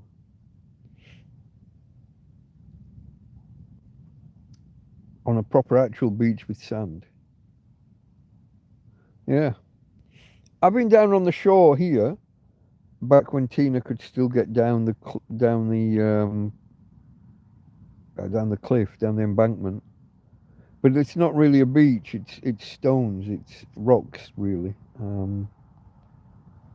Yeah. Don't know. Home Alone. That's a popular Christmas thing. Yeah. Try to think of some others. I'm always gonna put Die Hard right up there. I don't care what Bruce says. Guy's lost his marbles, so what he says doesn't count.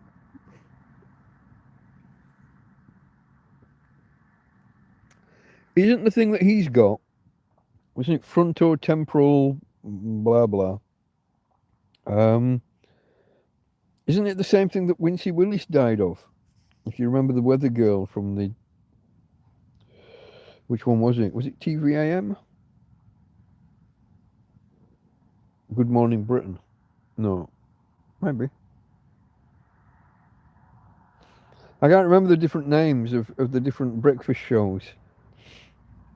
There was the one on the BBC, the one on ITV, and then the one on ITV lost its licence. I don't remember which way around. The Jack Frost one is a sad film about a snowman. Michael Keaton is the main actor in it. Okay. It kind of half rung a bell, I guess, but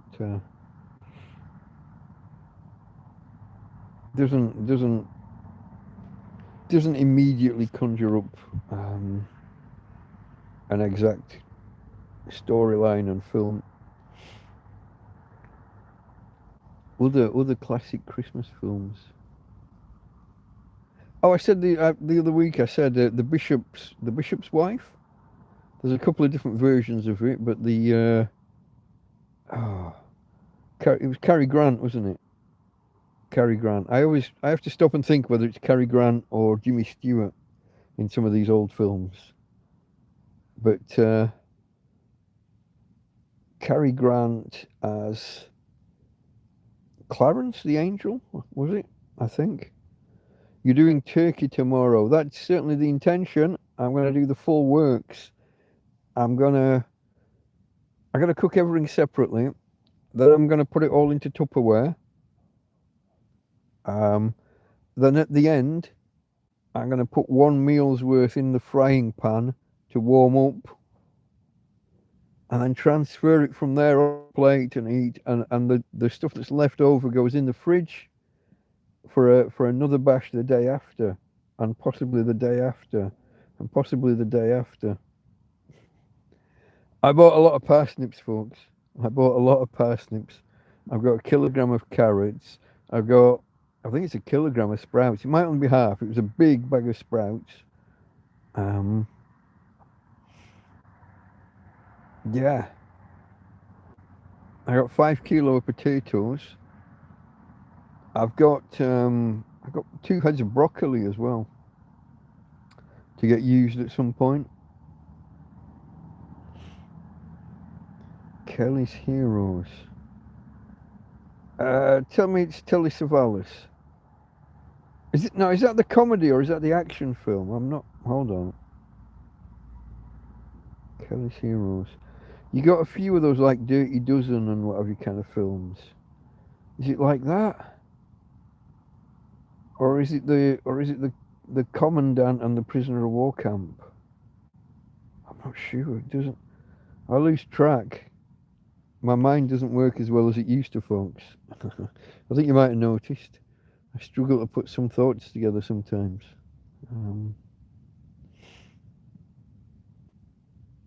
Instead of asking you guys and waiting for a response, I can look them up, can't I? Let's do this. If I can put that there. Oh, I missed on the first go. So my turkey isn't a full turkey. It is what kind of cutlets or chops. I'm not sure which the best word is. We had a discussion the other night about what's the difference between a cutlet and a chop. Thickness apparently, but it doesn't seem a clear-cut thing. I'm hating anybody else on Android having to click twice to be able to do a search. Fucking hating it. Is it an option somewhere that can be turned off?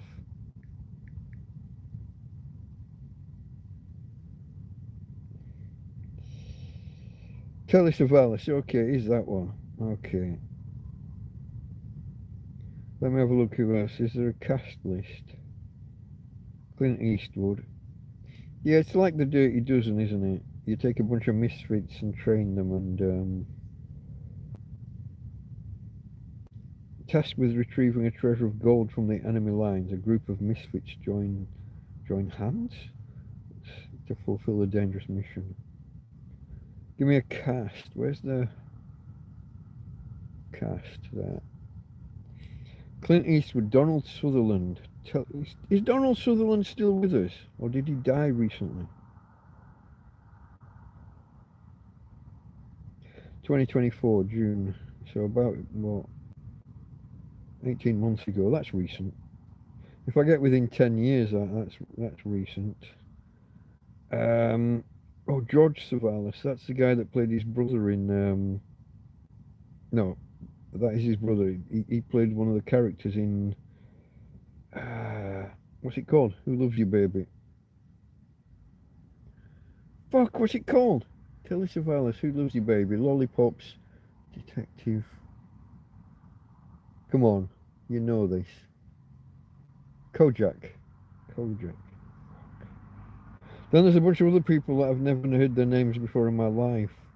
Don Rickles, Len Lesser, Gavin MacLeod, Carol O'Connor.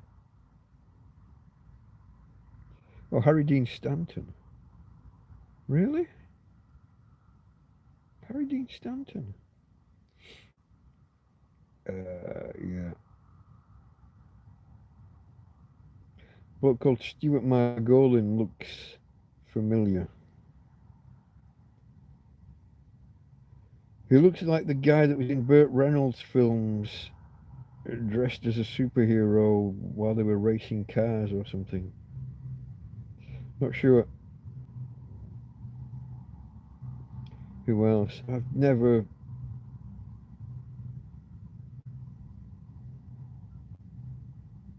No. Sorry, guys, I've never heard of any of you. Robert McNamara sounds familiar. I don't know why. No. Yeah, I got an idea which film that is, but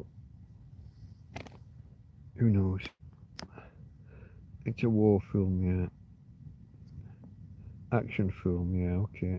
I was torn between what Hogan's Heroes, isn't it? I'm thinking of. Was it called Hogan's Heroes, with the German commandant and the American prisoners of war? Hogan, yeah. You see, you can see why I can see why I couldn't separate them.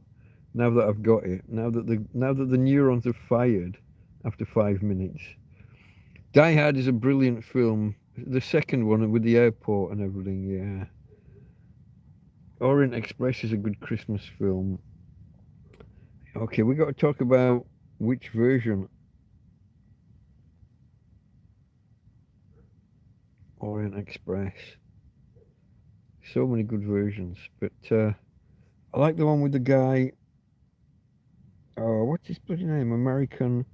He's a very good raconteur. If ever you seen being interviewed, um, typically probably from the 70s, maybe he made it into the 80s. I'm not going to get his name, am I? Okay. He was in a film with Humphrey Bogart where three prisoners escaped prison. Three prisoners escaped and were hiding out in like marshland or swamps. Oh, come on. What's the name of the guy? He's a very good speaker and storyteller. Okay, what am I going to ask? We're going to ask for Bogart film, three prisoners escape. And we're going to let the AI do its thing. Oh, fuck. Got a terrible habit of missing the space bar and catching the bottom row of letters on the keyboard. And I end up with like a 20 Where No Angels. Peter Ustinov. There we go. So Humphrey Bogart, Peter Ustinov, and Aldo Ray. Peter Ustinov was the one I was trying to think of for Hercule Poirot, Murder on the Orient Express. And of course, Murder on the Orient Express, who did it? Who done it in the end? Everybody done it. Everybody killed him. And her and them. It was all of them.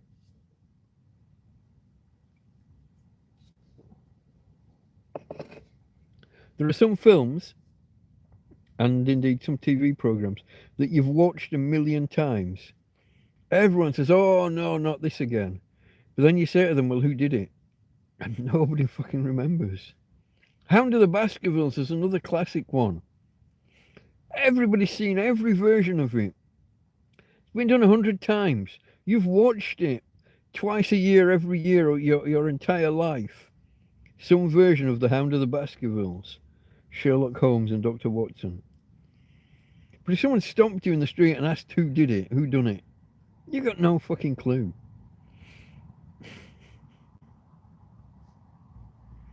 I know who done it, but I'm not going to tell you. Because you're probably going to watch that at some point over Christmas.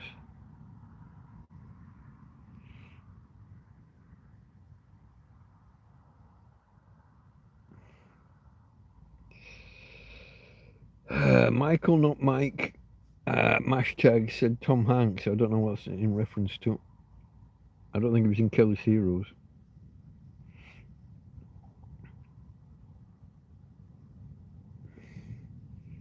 Tom Hanks films over Christmas, maybe.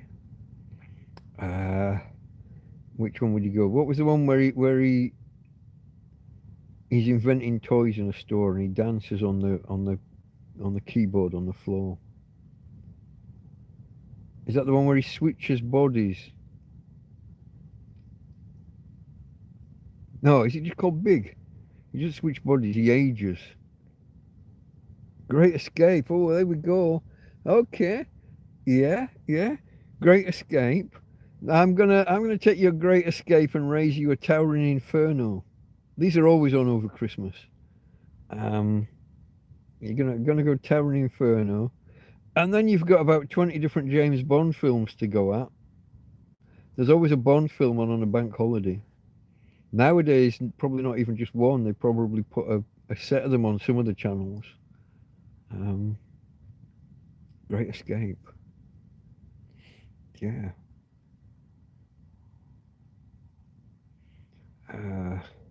Steve McQueen, wasn't it? He grabbed a supposed German bike to escape, and it was a Triumph. Because that's what he liked to ride. When he jumps the fences.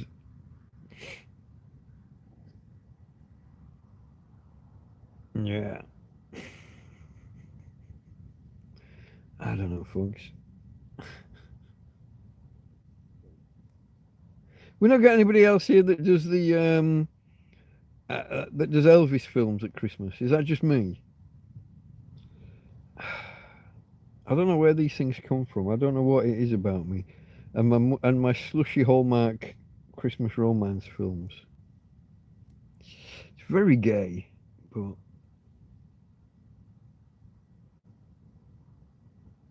oh, Tom Hanks on the Orient Express. I don't know if I've seen that version, or maybe I just didn't recognize him. Maybe he didn't stand out. I don't know. This itchy nose thing's annoying. Big, yeah. That's the one where he made a wish at some. He put some money in a machine or something, and it glows, and he wishes to be big. It's not one of the. There are those ones where father and son or mother and daughter swap bodies. Lindsay Lohan did one, didn't she, with Matey Girl, Friday the 13th, and Fog, and oh God, Jamie Lee Curtis. I think it was Jamie Lee Curtis and Lindsay Lohan did one of those body swap ones. There's a few of them, been done a few times. Centrinians, oh my. Yeah, the original ones, the black and white ones. What was he called? Played the headmistress, didn't he? In a lot of them. Is it the same bloke that was Scrooge?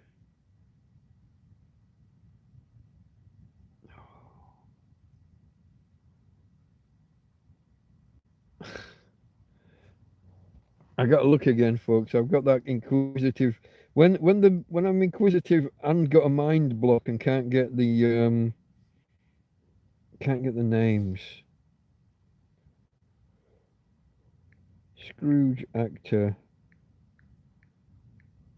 It'll probably come to me when I'm halfway there. Scrooge actor, black and white.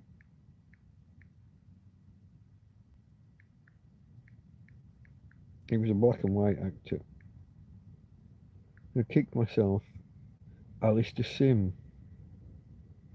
Oh yeah, George Cole was in that as well, wasn't he? Arthur Daly himself was in there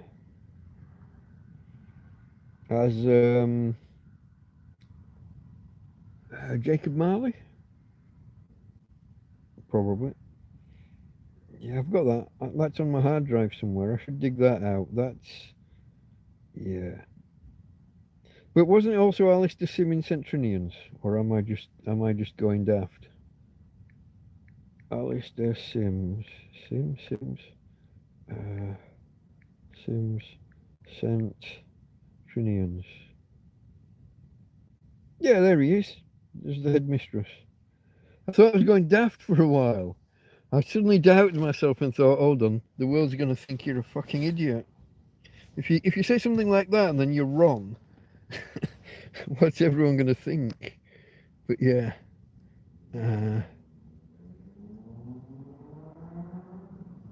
Castaway or Shaving Ryan's Privates. Yeah. Girls, girls, girls, Elvis. Yeah.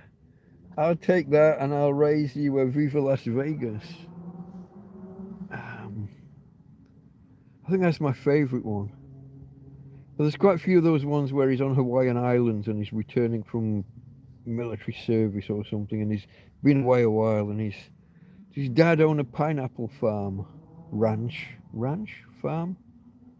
It's all pineapples though. And they have is it called a luau? A luau? Something like that. Where they dig a pit and put a fire in the pit, and then they put it out, and on the coals, and they roast a pig underground on the hot coals, wrapped in, I was going to say banana leaves, but that sounds wrong. Something like that.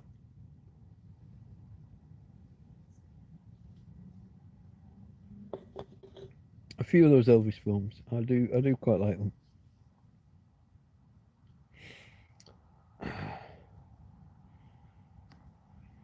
A lot of Elvis films were quite trashy.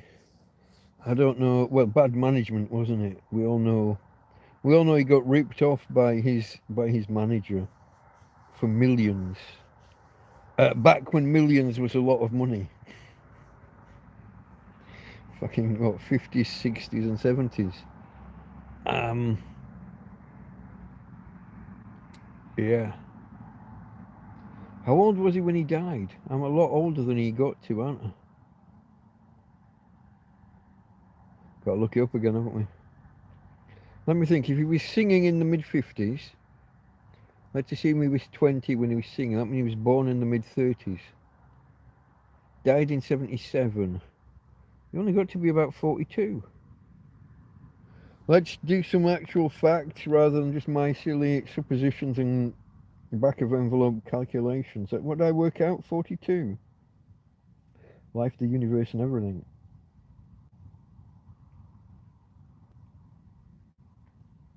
Elvis, age at death.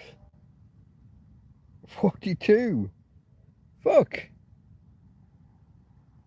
My back of an envelope calculation wasn't bad there, was it?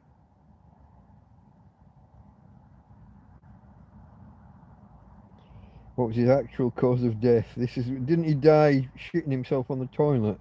When you get a burst, is it an aortic aneurysm? When you have a burst aorta, all of the blood rushes into your stomach, presses down on the bowel, makes you think you want a shit, and you then die on the toilet. Pooping to death. Let's have a look.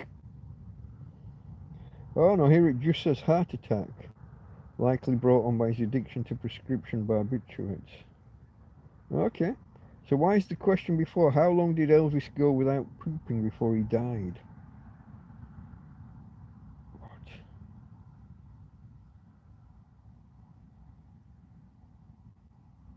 Oh no!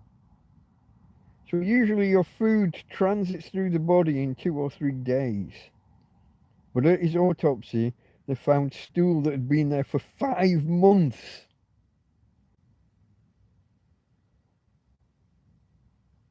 Fuck. Hit that thumbs up if you learnt something today. What the fuck? That guy's body was right fucked up. 5 months of impacted stool. No. Is it impacted or compacted? Impact. One sounds like something to do with wisdom teeth.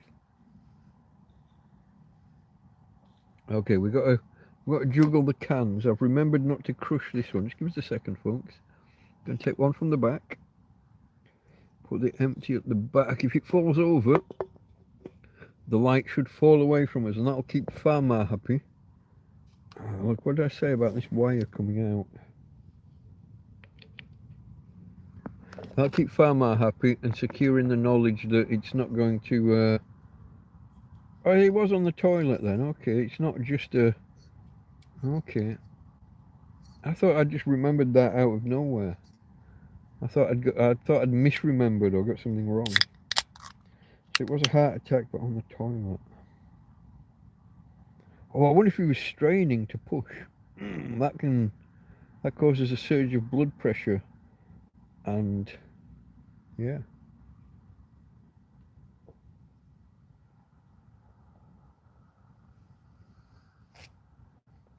I didn't need to do that, did I? With switching the cans. If you remember earlier, I said I'd got a different. I got another because I brought one over and miscounted. I don't remember which way around these are. This is one of the ones I bought in Mercadona the other day. Steinberg Suave. This is where I got ripped off when I bought one. I bought one pack and the guy managed to ring it through twice. He was very jittery, scanning everything. False passes. It wasn't scanning well. Either it was. You're live. The guy who was scanning in the supermarket either wasn't scanning well or the machine wasn't picking it up well, one or the other, and so he was having to try most things twice, and the beer actually went through twice, and I didn't notice and got ripped off. Such is life.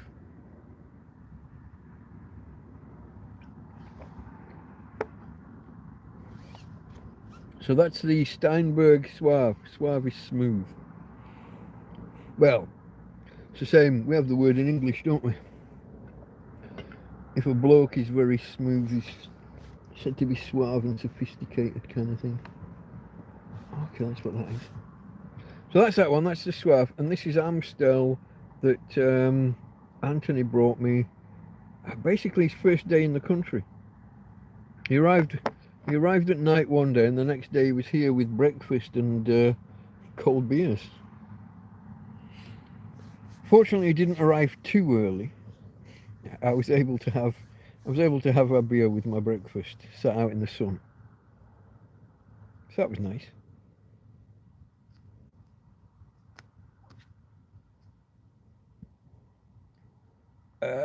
Sign of Nature. Keith says 45. 42 when I looked it up, if we're talking about Elvis's age.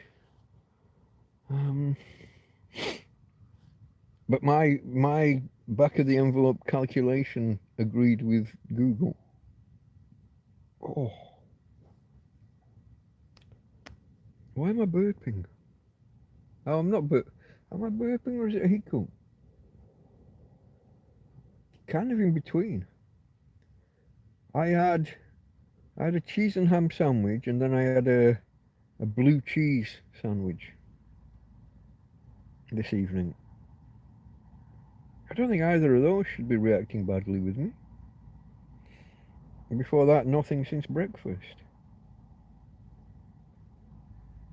I don't know, folks. Maybe I've decided to be like in those black and white films where someone touches a drop of alcohol and then they get the hiccups, don't they? I've never understood where that came from. I've never met anybody who gets drunk and starts hiccuping. Apart from me tonight, apparently. I drink 1.5. I've had 2 cans. Yeah. 2 cans of beer. At 1.25 on stream. In the 2 hours. Okay, here we go, folks. Are we carrying on? Is there enough interest to carry on? Or are we gonna call it quits on 2 hours? I didn't realise we were so close to the 2-hour mark. Bet them plants round your tent are the greenest. Not in Spain. That can't be right. Greenest in Spain. They're certainly doing very well. The plants here are they're phenomenally green and lush. If you remember, they'd started to flower. They'd flowered, and were starting to produce fruit. They're like a blackberry, but bigger. But when you pick them, they kind of explode in your hand. Each drop sack, I think it's called, each bauble, is a separate thing. It's not one berry. It's lots of, but they're poisonous, and it's an invasive species, and it is rampant in the field. And I think it's killing the trees. I think it's robbing the moisture from tree roots and killing the trees gradually. Some of the trees now are right over it. They're almost parallel to the ground. where the tree splits and splits, and every time we get a strong wind, these things are coming further over. And one of them looks to be leaning against the power pole. So above my tent, there's a high voltage cable, and the power pole that holds that in the air has got a dead tree laying against it.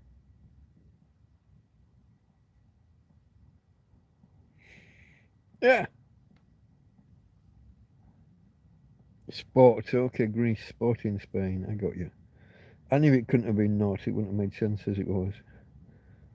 Yeah, it's very green out here still, and now after this rain, give it another couple of days to kind of soak in and be taken up by the roots. Yeah, and the fruit is ripening. The berries are ripening. They are starting to turn black. Um, okay, there was a pop, pop, pop in the distance, and I thought I've been listening out. I told you that there was someone came and asked if they could camp in the field. Did I tell you? I'm not sure. I think I did. I said, "Hey, it's not my place to stop you. Watch out for the police. You're on your own with that." And I'm not sure if I haven't heard anything from them since. But I thought I heard some hammering in the field a few nights ago. Um, so I'm not sure. I haven't been around the other side of the field. I'm not sure. I'm not sure if I've got company in the field or not. I've stopped hearing. I think I said a while ago that there was a bloke, and I hear him cough every morning from kind of 4 o'clock onwards, as he's kind of starting to wake up. Haven't seen or heard anything of him recently. So other than the ones that might be here that I know about, and fair play to them for stopping and asking, kind of asking permission. It's not my permission to give, really. I'm not in a position to stop anybody from stopping here. I just caution them not to be like out in the middle of the field and be dead visible, like I am, because that gets you a lot of the wrong kind of attention. Okay, folks. I don't know whether we're carrying on or not. I don't know. I haven't got many topics to talk about. I'm doing my best to talk as much as I can. You might be noticing I'm stretching some topics out, but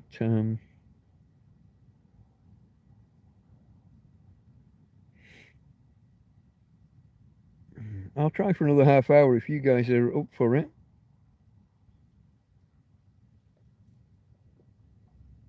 But you lurkers, you need to come and say hello. Say hello, ask your questions. If you're new here and have no idea what's going on, well, the channel name gives you the clue. Delta Mike, down and out in Torrevieja. Think, what was the Nick Nolte film? Down and Out in Beverly Hills? It's like that, but less. So, Delta Mike, that's me. Down and out. Homeless. A hobo. A tramp. A vagrant. An indigent person. A person of no fixed abode.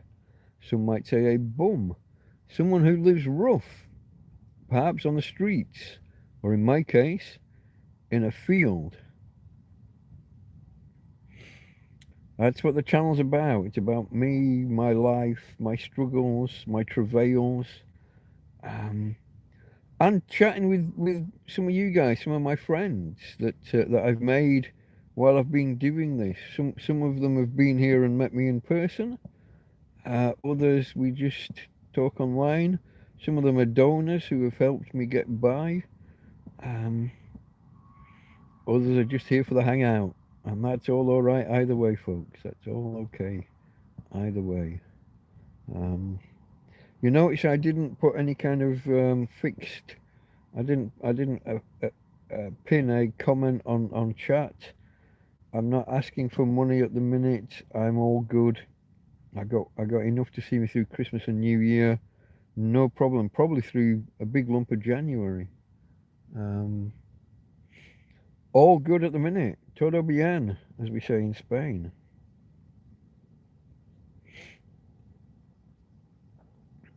I'm just going to click a couple of buttons just to make sure that we don't freeze up on chat. No? Okay, folks. I don't think we're going to get to 20 thumbs ups today, are we? That's not going to happen. But I'll give you another 25 minutes. We'll see how it goes, and we'll probably draw a line under it on the 2.5 hours. And I will try and research some topics for you, maybe. I do have a few science topics set aside that I prepared, I think, ready for the last TrampCast. But we managed to get to 5 hours without any difficulty last time. I think we managed 5 hours on Christmas Eve. That's quite good. I enjoyed that. Like I said, I just started to watch it back this evening. I think I'm about half an hour or 3/4 of an hour in, but 5 hours. It's going to take a while to get through. Yeah. Okay, folks. Questions, topics, whatever. If you're new here and you've got questions, why are you a tramp? How are you a tramp? How come you're in a field? All of these questions, I'm available to answer them, but you need to ask them. If you'd rather not ask, you'd rather just lurk, I can refer you to an episode called TrampCast 001.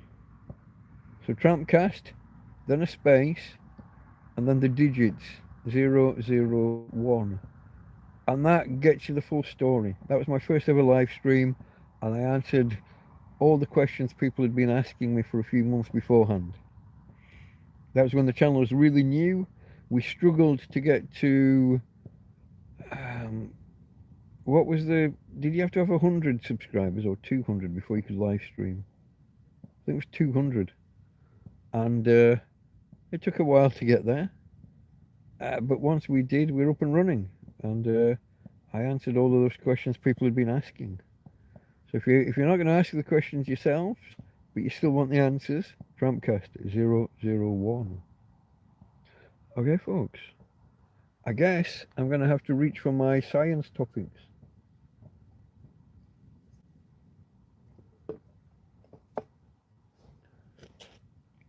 Just to pad it a bit and fill for time. If anything I say sparks any thoughts or questions, why is that wet? Hold on.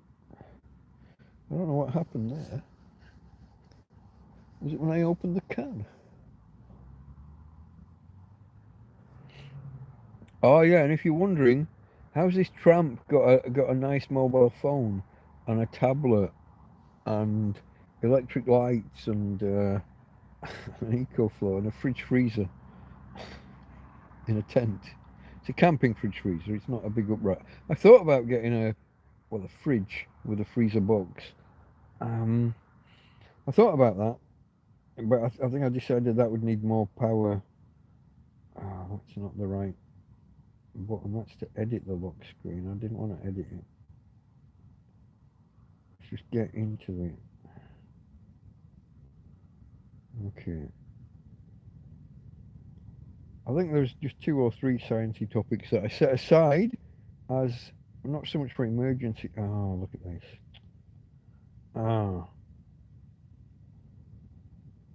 I got a clash between my notes and my notes app. You'll have to bear with me, folks. This is going to take a second or 3. No. I used a Samsung Notes app. Oh, I was halfway through saying about how why have I got these devices. I'll come back to that in a moment. I just need to compare. So I've got a Notes app, and I keep a quick.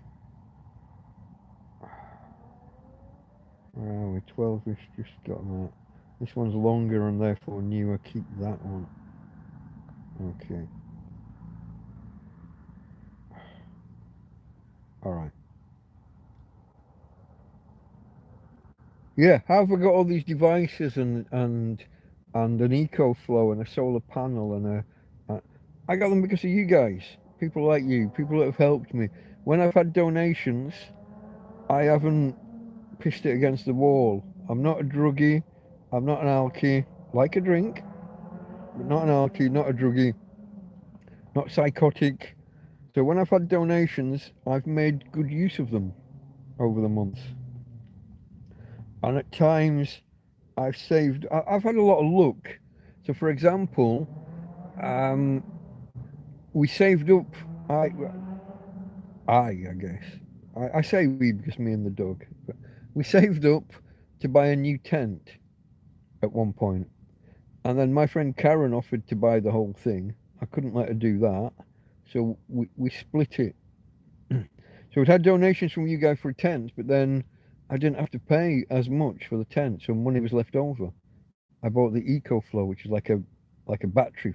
The solar panel connects and it's stored in the EcoFlow, which then gives me USB, 12 volts, like a cigarette lighter socket in a car, and it gives me 220 volts, a proper Spanish outlet. Later on, earlier this year, we saved up, saving up for a wheelchair, doggy wheelchair. Front legs work, so put the back, give her a set of wheels at the back, basically. Saved up money for that, and then we got donated one by the alberg, the dog pound. So money left over. Didn't let it go to waste. I thought, okay, there's spare money here. What's the biggest improvement in my life that I can get? What would change things the most? And that was the fridge freezer. It's a camping fridge freezer or a car fridge freezer, but it's sizable enough. So at each stage, I've had a lot. Like the two ladies bought me a phone back when I was, well, kind of 6 months after I was first homeless. That eventually broke, and my friend Karen had a broken Samsung kind of lying around in a drawer, unused. And then later on, she had an unused part of the package that she has at home for the internet, for TV, for mobile phones for her and the family. She had a tablet that came bundled and that no one was using. They got multiple of them, but there was one left over, and she gave that to me. Things like that. People have been generous. People have helped, and I've not been a dickhead. I've not, you know, like I said, not a druggie. I'm not injecting anything. I'm not buying anything illicit. I've never smoked in my life, so not even pot, marijuana, whatever word you use. So money doesn't get wasted, and therefore I use it as effectively as I think I can at the time. Well, I have a lot of help, a lot of donations, a lot of gifts. My friend Karen bought me this lantern. She bought me one of these, and the police robbed it, and Karen just went out and bought me another. She didn't even fucking bat an eyelid. It's like, oh, you need light. Oh, thank you. But yeah, donations from you guys have been. I'm not on the beg now. I've got more than enough to get me through Christmas and New Year. Maybe through, if I'm really careful, maybe through the whole of January. Because I said I'm tripping up over food at the minute. When Karen left, she brought me two or three carrier bags of food and a box that was meant to be like my Christmas gift. The dog broke the box. Everything was spilled out on the floor. I've had to move everything, and now I can't remember what was part of my Christmas present and what's not. It's all merged together. My friend Josie from chat, she hasn't been here for a few days, I don't think, but my friend Josie brought me 3 bags of food when they left the country. And some of that's still here, some of the stuff that's in jars or tins, and the stuff I've just bought myself at Christmas. But there's no floor space in here. I'm playing stepping stones over bags and things. I've got a lot of food here. A lot of it is like shelf stable, jars, tins, whatever. Um, some of it's veg, which is fair at this time of year is fairly stable. Um, so yeah, I've got a lot. I'm really lucky to have to have been donated a phone by two ladies, Anita and Tina, back in the day, which allowed me to get online, allowed me to basically document my life, the good and the bad. It's not all struggles. There's the lovely sunsets and sunrises and the nice days in the sun. Used to have days in the park, back when my doggy could still walk. Um, then you documenting the other struggles, the bad weather, the storms, the field flooding or almost flooding, my dog not being able to walk. 18 months I didn't get out of this field. Um, I, no, I got out of this field. There's a main road at the top of the field. I crossed that and went another 50 yards to a shop. It's not a shop. It's not like a corner shop. It's a um, it's like a pound land. Oh, it's all Chinese tat, Chinese rubbish. But he does sell a few bits and pieces at highly inflated prices. Been paying over the odds for. So once a week I'll go over and get a 12 pack of beer, and instead of getting it for 350 or 360 in the supermarket, he's a fiver.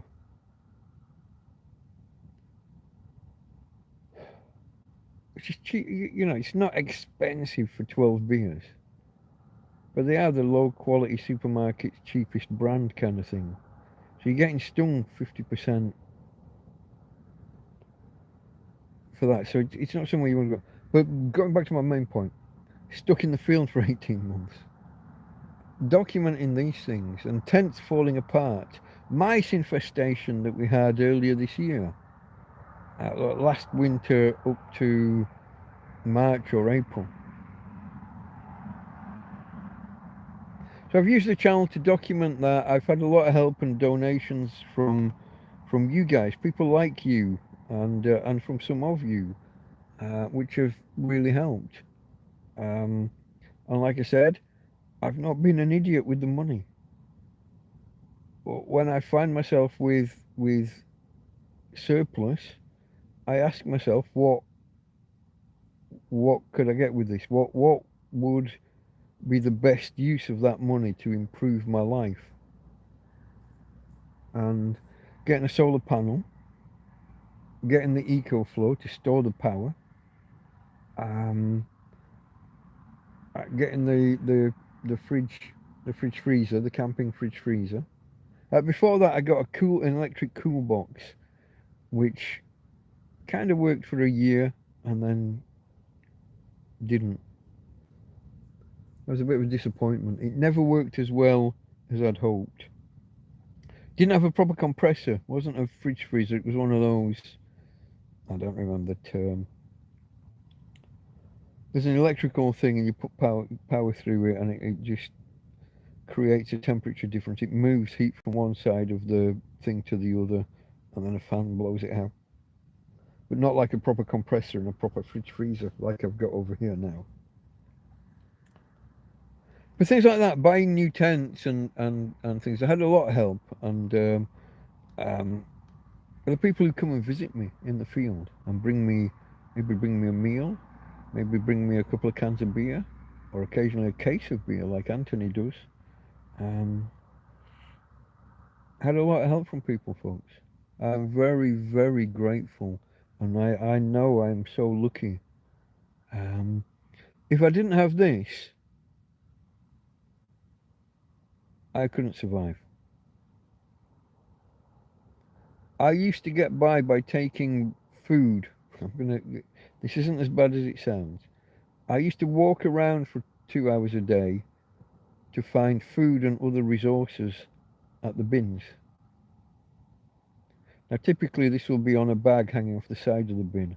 When holiday makers go home and they've got food left over, they don't put it in the bin. They will typically put it either on the floor by the bin or hanging from the side of the bin. We used to have different shaped bins, and they would put things on top of the bins. Then they decided to change the bins around here. They didn't like people. Some people would rustle through the bins looking for things. They didn't like that, so they changed the bins. And I thought, oh, I'm dead. I've got nothing. But I'd created this online presence by then, built up a little bit of a following. I don't know the current number. 1670 something maybe. So there's over 1500 of you. And I've been so lucky, so grateful. I am so thankful for the help you guys have given me. Now, in the run up to Christmas, I've had a few discussions with people, either via email or WhatsApp or Messenger. And I guess I didn't realize how much of an impact I was having on some other people. Some other people facing difficulties, facing challenges in life, could kind of draw parallels with me and my situation. A couple of guys out there were facing the prospect of being made homeless themselves, and were asking advice and how do you get by? What do you do? Should worst come to the worst? Now, fortunately, it didn't happen for them. They found another way forward. But talking with some people and having them tell me how much this channel and these chats mean to them, I guess I didn't get that. So it's not a one-way street, folks. I am really, really grateful for the donations, the contributions, just the camaraderie and the chat. But I'm also becoming aware that I'm in some way affecting other people's lives. Hopefully for the positive, hopefully for the better. You must tell me if it's not. If I'm affecting you in a negative way, let me know. But yeah, that's what this channel kind of is and has become. I am going to make an effort in the new year, or maybe it might have to wait until spring, I don't know, to catch up with the TrampCast proper. So for anyone who doesn't know, TrampCast, my live programs, started off as a as a review of the last 7 days. So it's 7 days in the life of. This happened. Oh, in the afternoon, this happened and that happened.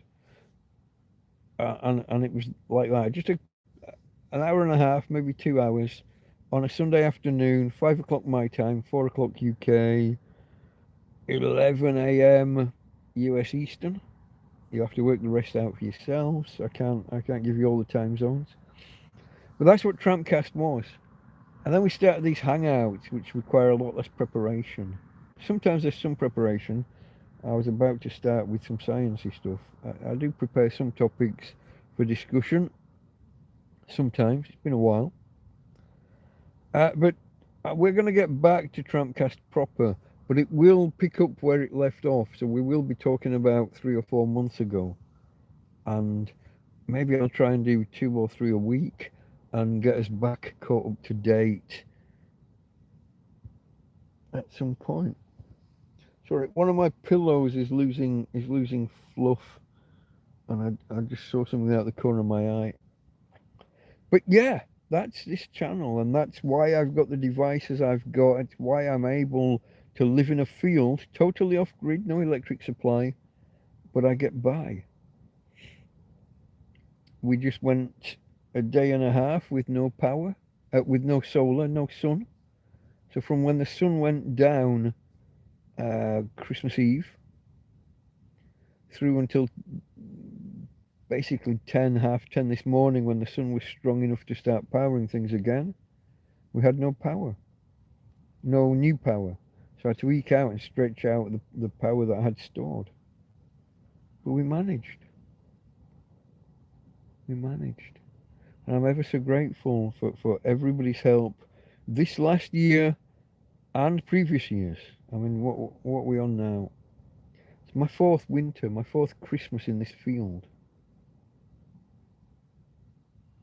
This is what, when the police come and start, well, I'm not going to say harassing. It was, but it's slacked off now. But we had a couple this year, very close together, within a week or so of each other. You can't camp in this field. Oh, I'm not camping. This is survival. Camping is a hobby thing that you do when you go away for a couple of days. How long you been here? And they think you're going to say a day or 3 days or maybe a week. And you tell them it's 3.5 years. They take a step back. They suddenly know that they're not going to win. If they could have made me move, or their colleagues would have made me move before now. Yeah, has its struggles, has its ups and downs, has its problems. I now have a criminal record because of the police on this field.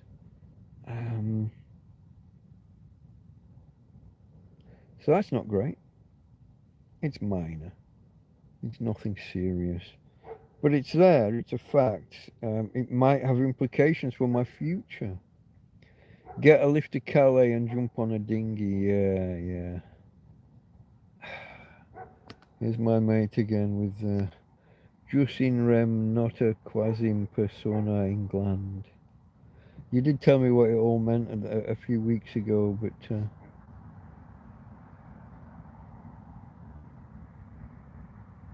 hold on. You ought to try Tai Chi, because sitting around will catch up with you. Tai Chi. Tai Chi's pissed me off because of the adverts on YouTube all the time. I'm sick of hearing about fucking Tai Chi. Had any weird dreams since being in your palace? Weird dreams. I don't.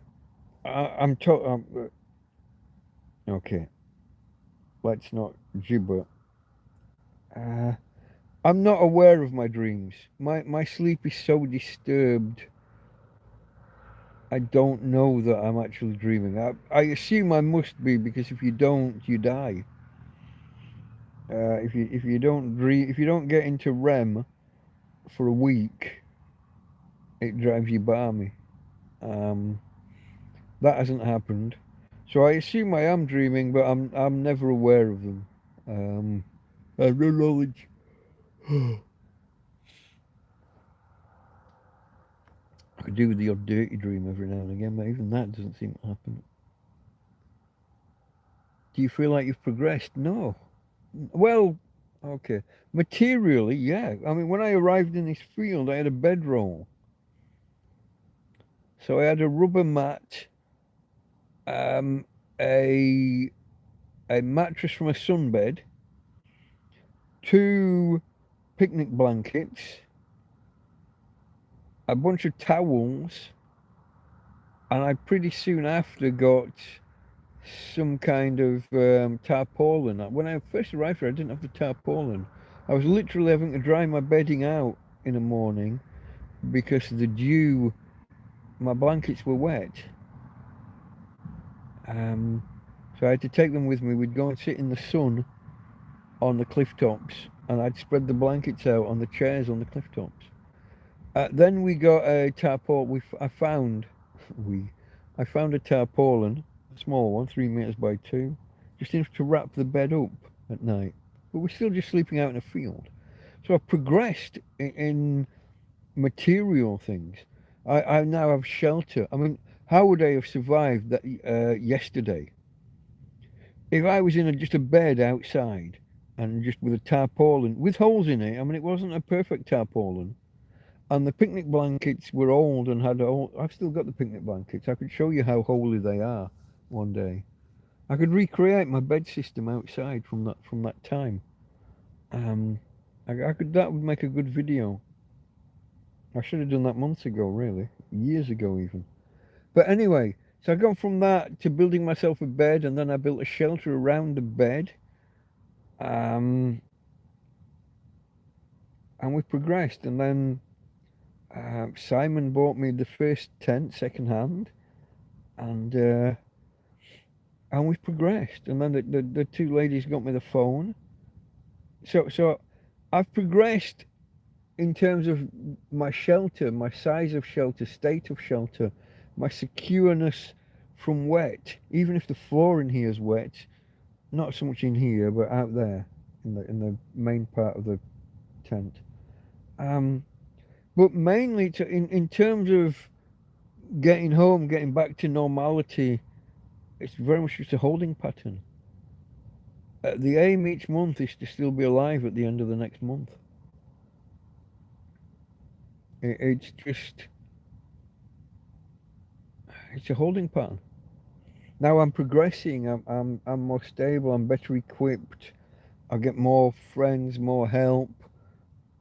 Uh, but I'm very much aware of being an e-beggar. We were talking earlier about whether I'm a prepper or not.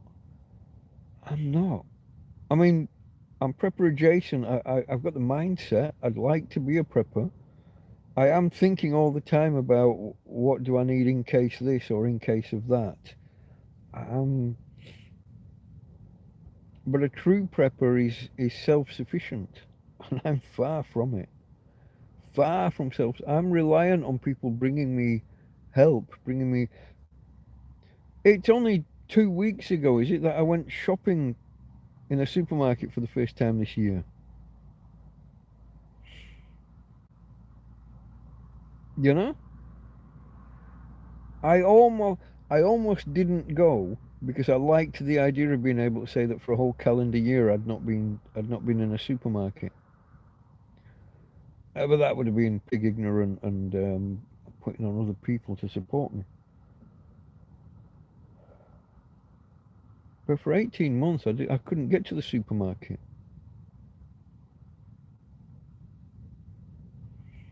For 18 months. So I remember when Tina could walk to the supermarket and back just. She was struggling to get up the hill, but coming down was a lot easier for her. This is when her legs were starting to go. And then we couldn't get to the supermarket. And then getting across just to the Chino Bazaar at the top of the road here, she could manage it. And then later on, she couldn't manage that even. And then I've got the belt slung under her belly, and I'm carrying her back end, and we could walk a certain distance, but it's hard work. She's 35 kilograms, that's 77 pounds roughly. And I'm carrying half to two-thirds of that on one arm while we walk. How far can you walk carrying, what's two-thirds of 77? I don't even know. 50 something.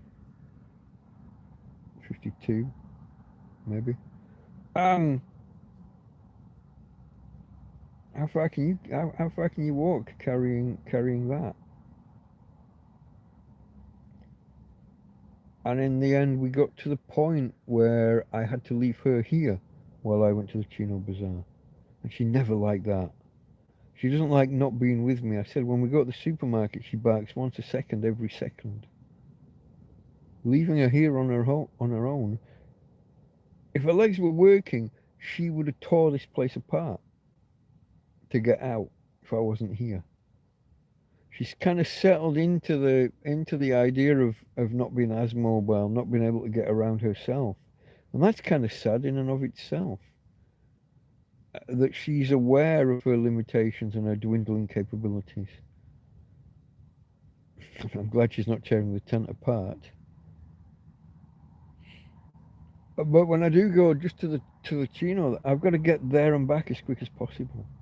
If I'm there and there's someone in front of me fucking unloading a trolley with fucking 500 euros worth of shite.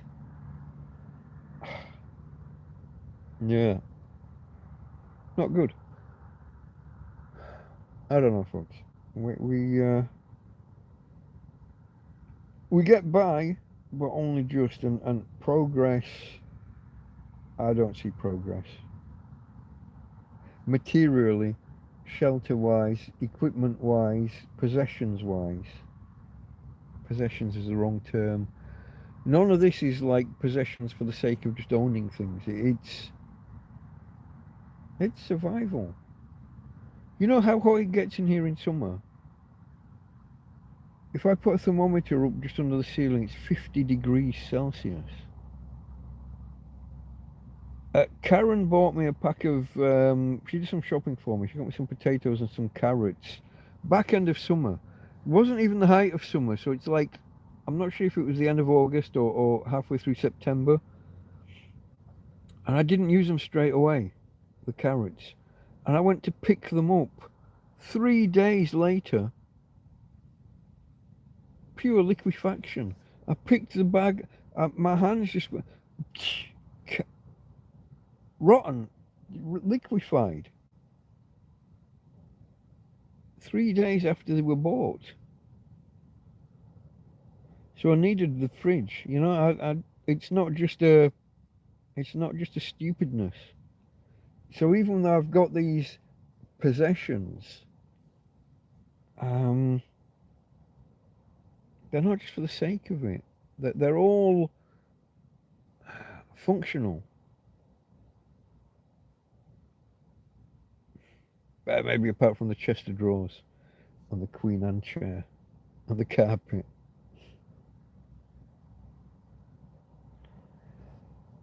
But the electric blanket, potentially a lifesaver, yeah?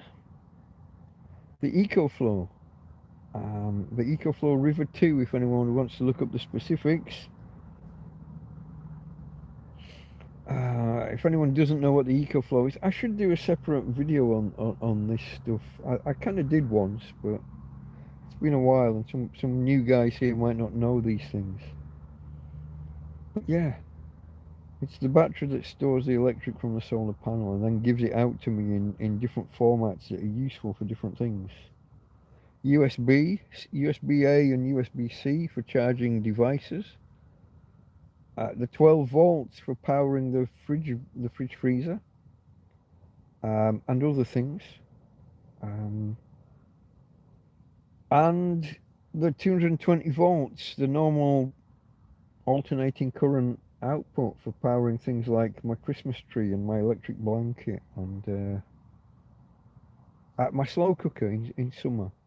It needs a lot of power, but in summer that slow cooker does the job.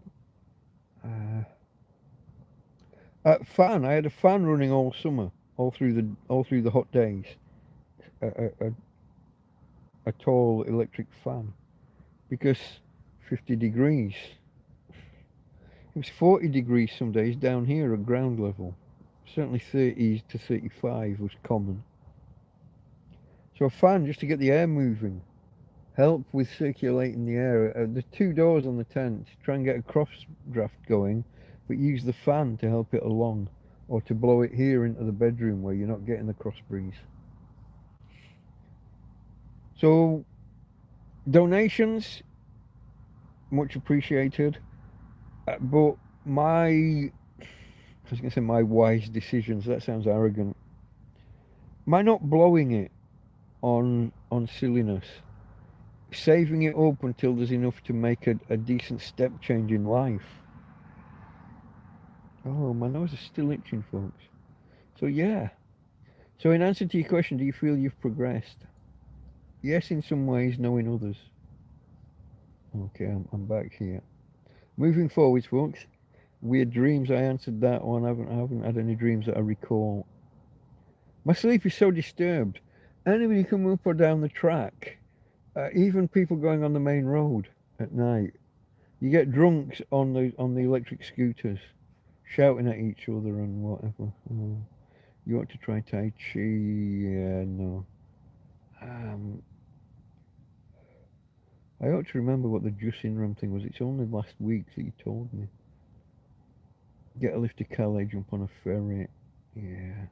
Oh, Karen did arrive. Hello there. That was at 12:29, and it's currently, 40. So I'm 10 minutes behind. Oh, she's probably gone already. Wakey, wakey. Always the same day. What does that mean? Had your Christmas pie? Yeah, I saw it. Maybe you could try it. I'll have to cook my Christmas dinner first. I didn't do it today.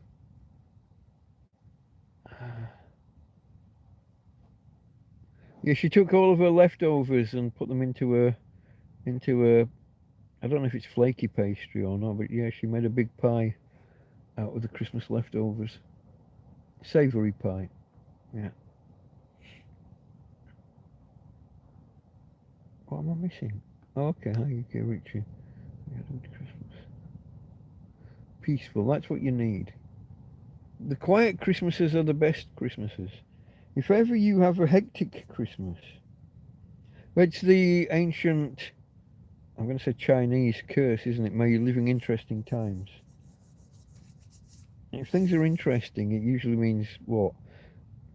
You've either got a relative that's died, someone's spent the Christmas in the police cells, or some other calamity has befallen someone. Someone's in hospital or something. Those hectic Christmases, you want a nice quiet one. You want to look back on it afterwards and say, yeah, nice peaceful few days, nice and calm. Karen feels like she's gate crashing. Why?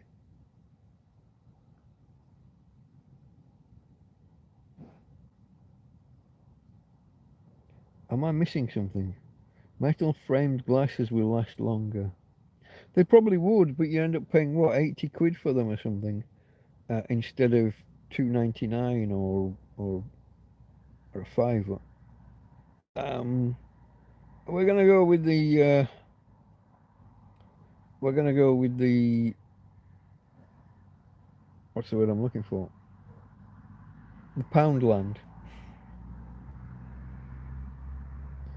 You said everybody was single. Well, I was asking them if how far. Hold on, how far back are you?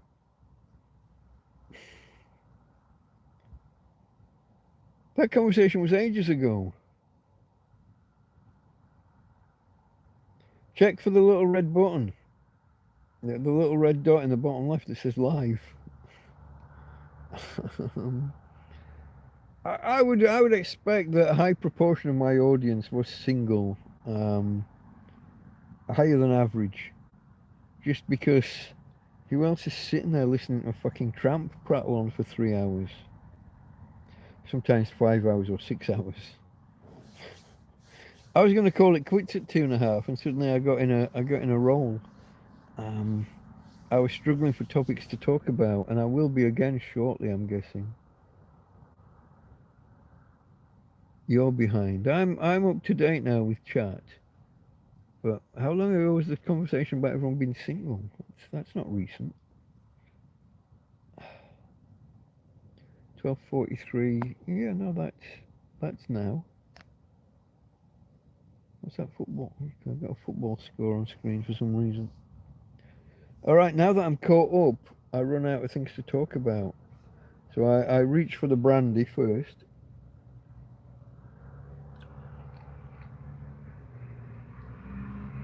Having it neat. One day soon I'll buy an ice cube tray. And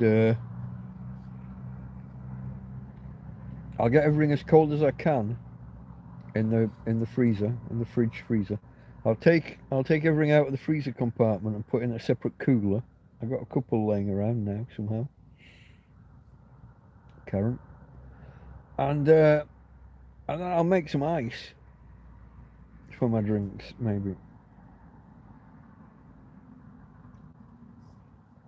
And then I'll put things back into the freezer and let it get a little bit warmer. Instead of just drinking my brandy like this, it'd be nice with an ice cube in the bottom.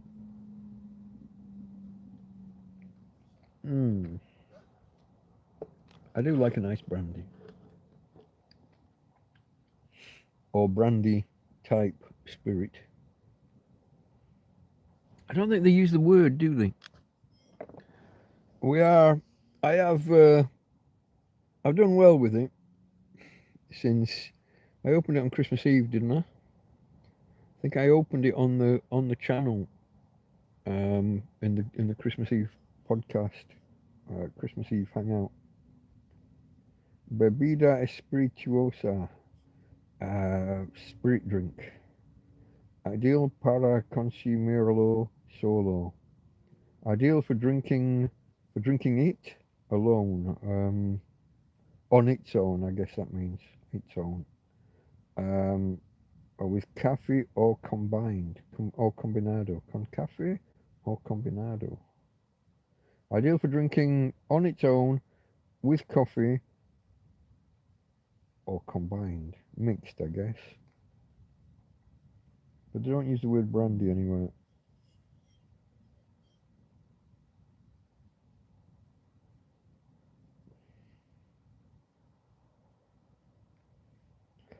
Elaborado and Jerez de la Frontera. I'm guessing that's the name of a place. Yeah, I don't know. It's nice. Don't think it has the kick. I'm not getting the kick that I usually get from it. I don't know. I think I fouled my taste buds with that. I kept saying licorice drink. It wasn't licorice. What was it? Aniseed. That aniseed flavored spirit. I think that's perverted my taste buds such that the brandy doesn't quite feel like it's got the same kick.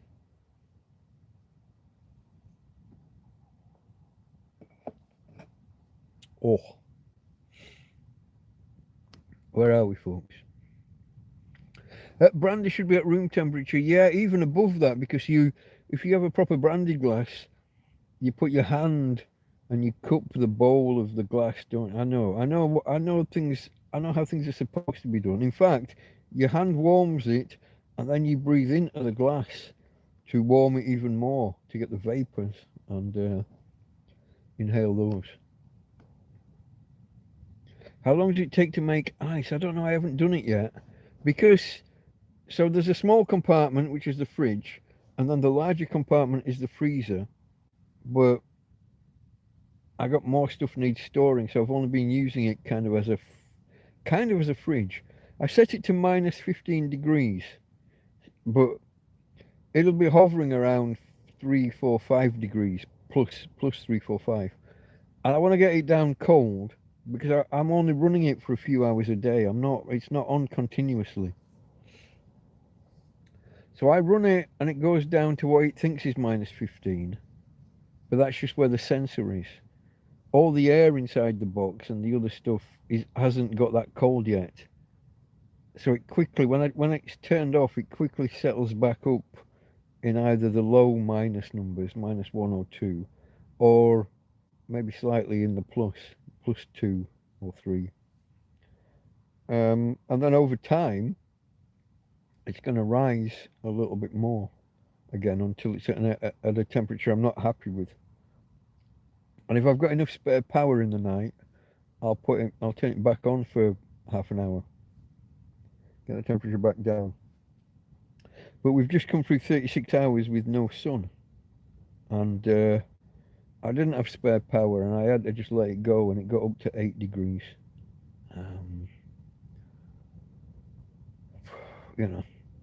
It's not ideal, but it's still cooler than ambient.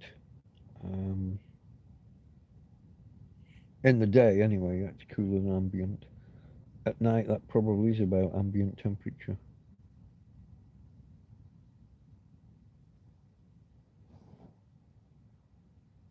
We've had 2 days of... Yeah, you're rubbing it in. So back in England, the weather's been better than here, and almost better temperatures. I think through the day we had 8 degrees and you had 6. We had a day where it didn't get above 10 degrees.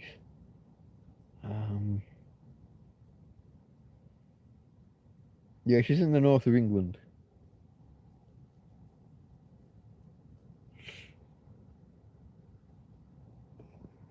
My solar was loving it. I bet. I had a day with no fucking... I did not get 1 watt of usable power all day. We had 10 watts for a few seconds, and that's not usable. Technically, I could have plugged...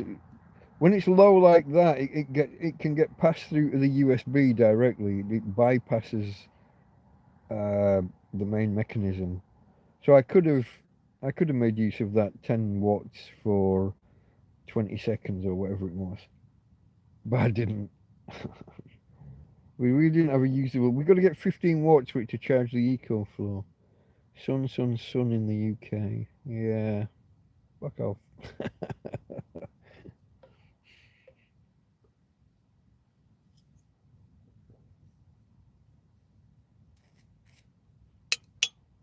You get a few days. You get a few days a year where you'll outshine us, but we're getting what we getting 320 sunny days a year. Might be more than that.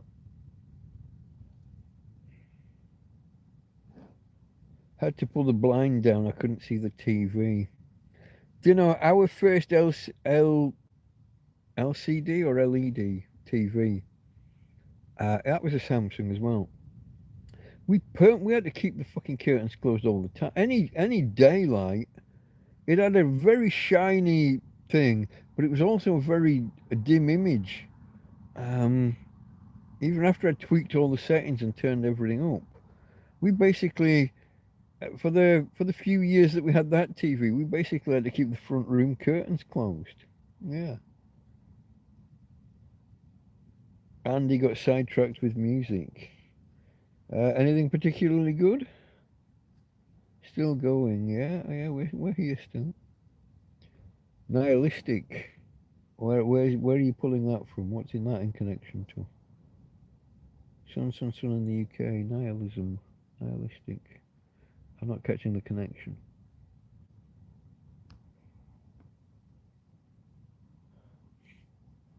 Nihilism. Nothing's worthwhile. Nothing has no value. It's a little bit like flocky knocky nihili pilification. Now there's a word to just drop into a conversation, folks. Flocky knocky nihili pilification.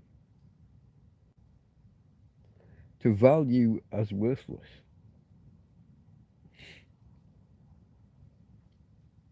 Nihilism is not so much worthless, but it's not worth doing.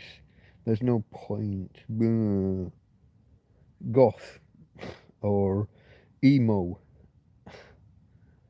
those guys. TV was fine, but the sun was shining in your eyes. Okay.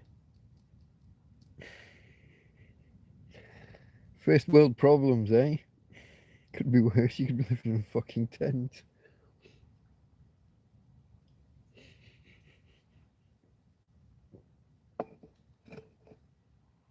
I didn't get to turn my TV on, did I? I was considering putting the TV on for an hour at Christmas. I didn't mention, for anyone new here, yeah, I've got a TV. I picked one up at the bins, and I could tell it was working fine just by looking at it, just by looking how clean it was and how they'd put the remote control out with it and everything.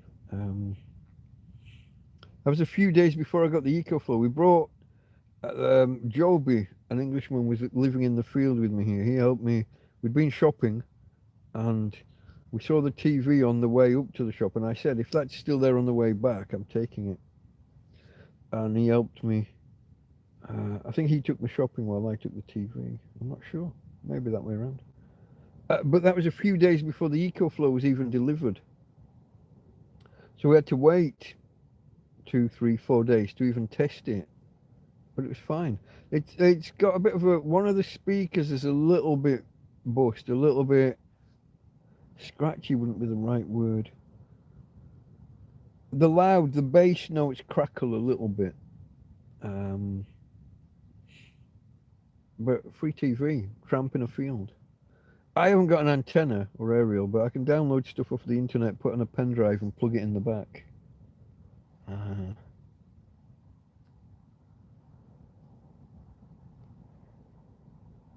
Testing a Technics amp I repaired with high-res classical piano and the like.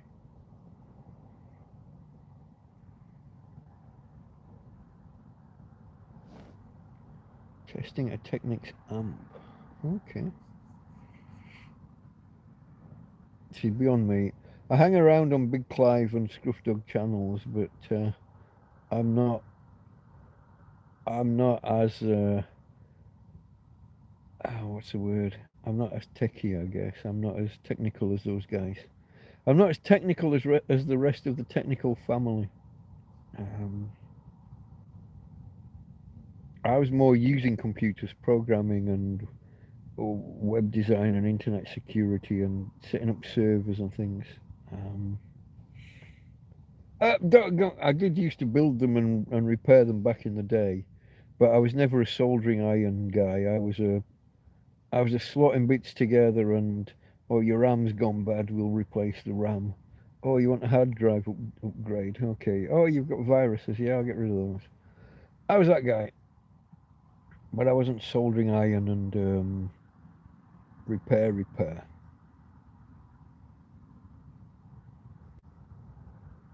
TV and aerial might save on data. It would, and I bought an aerial once. I fitted it on the apartment that I was sharing with a friend. Um, Not that expensive, really. But it doesn't come with a full pole.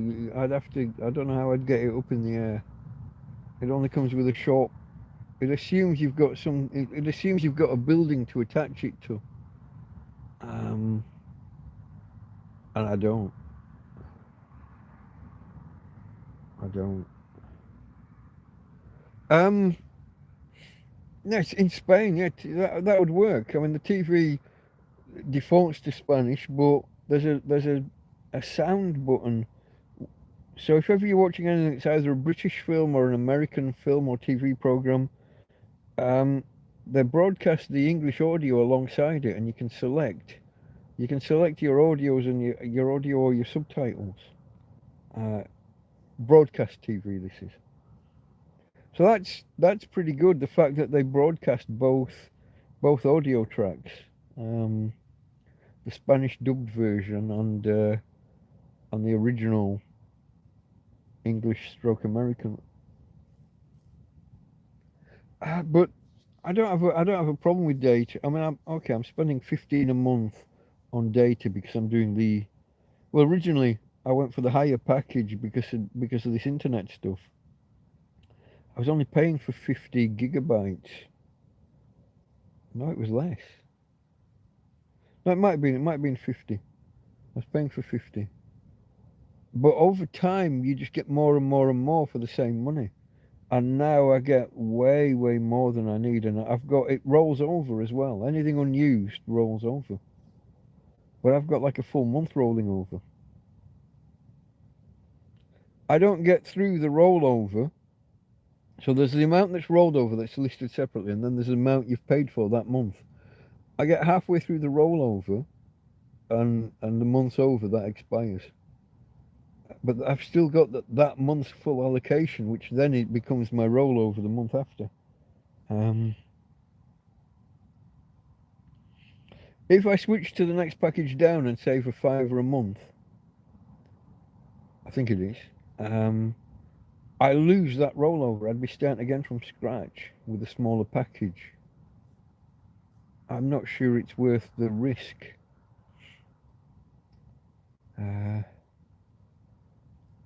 I got an external hard drive, so I download stuff and then save it to the hard drive.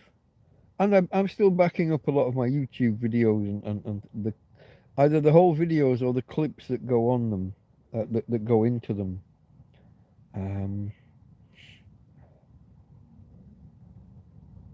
So yeah, but I do download stuff. I could have a real blast one month and download loads and loads of stuff to store,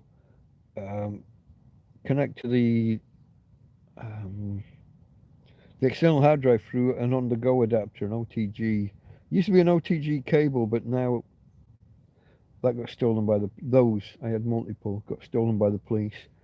I just got an adapter now. It's not even a cable, it's just a double-ended OTG adapter. To connect USB, normal USB-A socket, USB-C one side, USB-A the other. Yeah.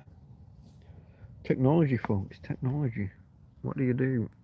What do I do this for? I was going to show you Tina if she was just moving, but now she's gone all still on me.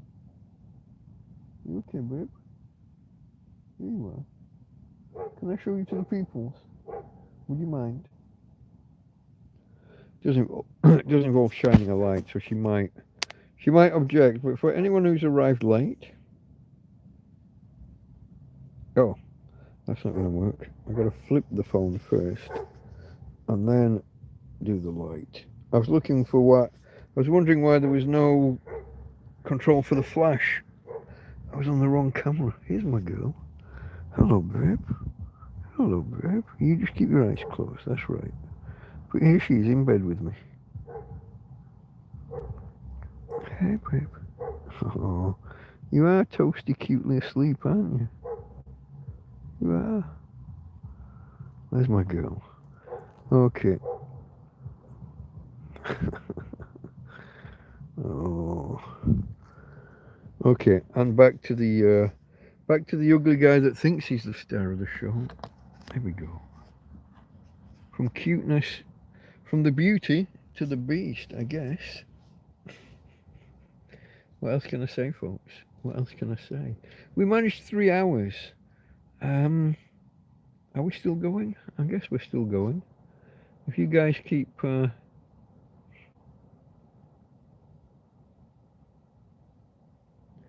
Tramp Tech. Well, did you know there's a guy called Hobo Tech? A bloke called Tom. And so I wanted in the early days of the channel, YouTube seemed to really object to the use of the word tramp. They thought I was denigrating females, loose women. But they seem to settle down on that. So for a while, I was looking I was using hobo more than tramp. And I did do a couple of videos on tech.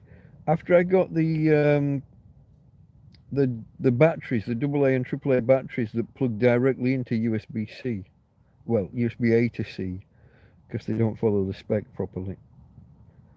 I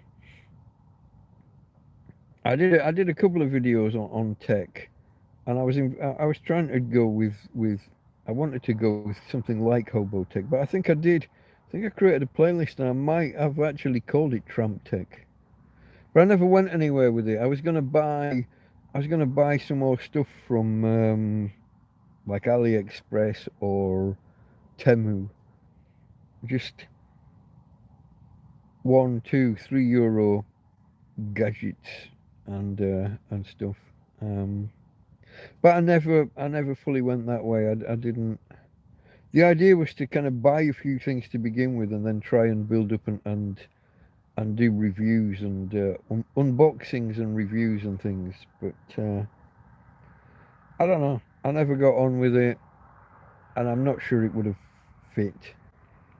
The videos that I did didn't really work. They didn't really take off with my audience. If you're here to watch a guy struggling to live in a field and suddenly he's reviewing tech products, that probably might not sit well with people. If this guy's unboxing Temu stuff every other day, why am I donating to keep him alive? I guess that would have been people thinking, so I don't know.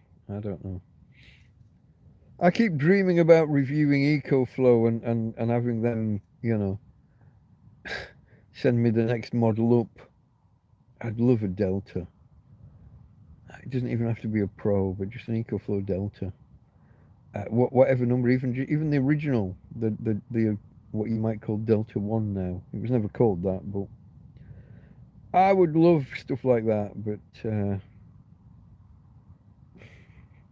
EcoFlow, if you're out there. I try the pitch every now and again. I'm not a weekend warrior. I'm not off 24-hour overnight with my EcoFlow. I'm living I don't know whether you'd call it the dream or the nightmare. Off-grid, permanently, in a field, in a damp environment. You want your product checking out real world, not 24-hour or weekend warrior. not even just a week, you know? Long term, how does the product hold up in the field? Literally in the fucking field. That would be the sales pitch.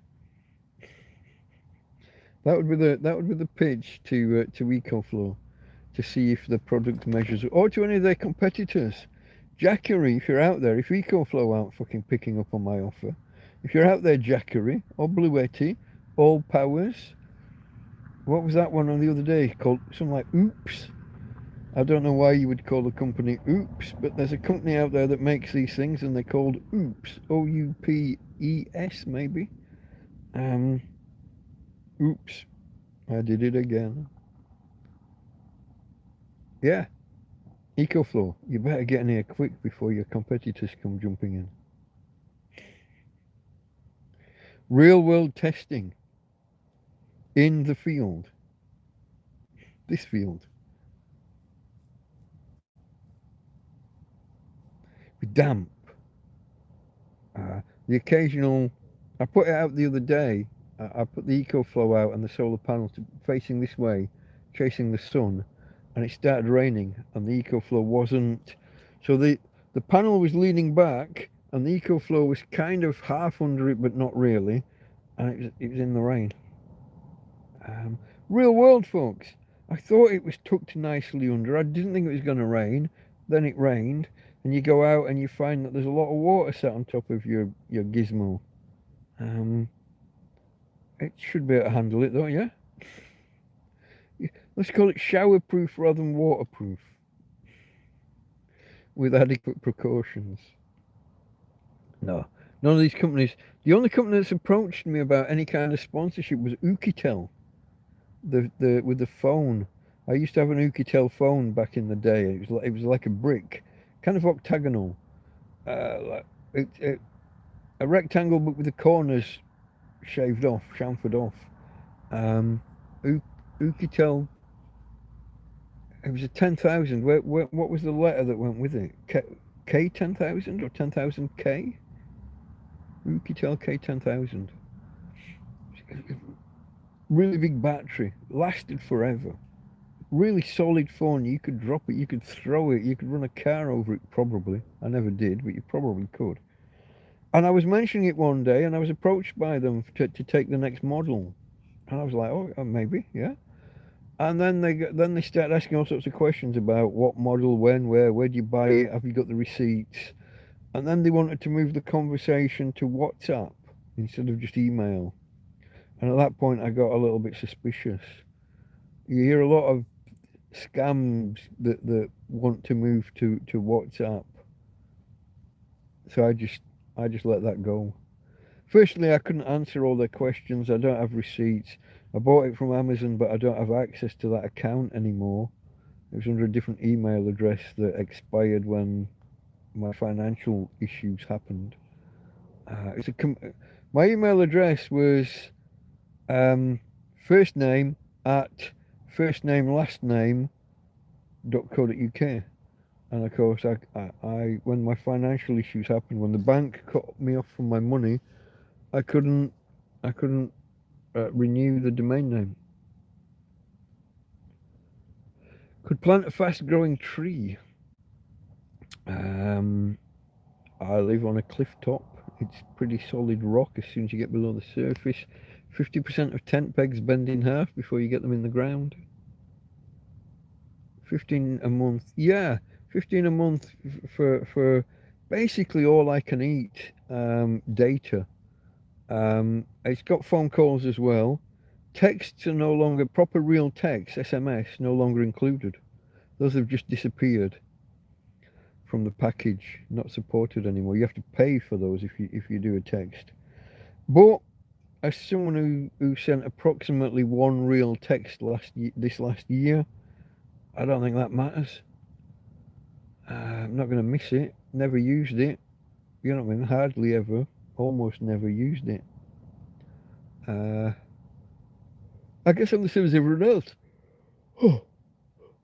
I literally can't remember the last time I made a real phone call, rather than WhatsApp or Messenger or, done voice, done video. I don't I'm not keen on either. I prefer tippy-tappy typing, but even that, WhatsApp and Messenger do. Why do you need text? SMS? Why do you need that? Um, I might have ended up sending an SMS by accident. Like when you first get the phone and all the different apps are competing for who controls text. I think WhatsApp grabbed it, and I tried sending someone a normal WhatsApp message, and it went as SMS. Wasn't a deliberate choice, I don't think. I don't remember making a deliberate choice.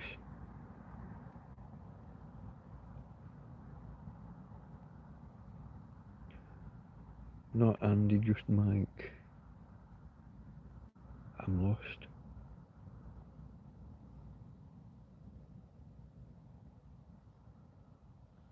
Oh, Karen went to bed. Good night. That was 11 minutes ago, roughly. Sign of nature. Are you just typing random words now? Not Andy, just Mike, lol. Moonlight. Night, Karen. Oh, I might be missing something.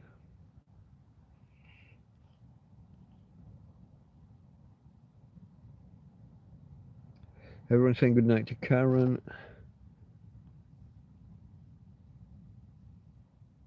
Any holiday traffic directed to TrampCast?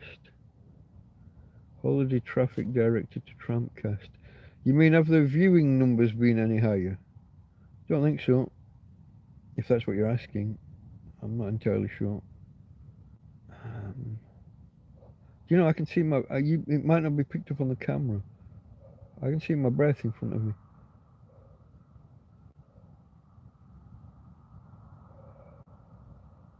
Let me know whether you can see that or not.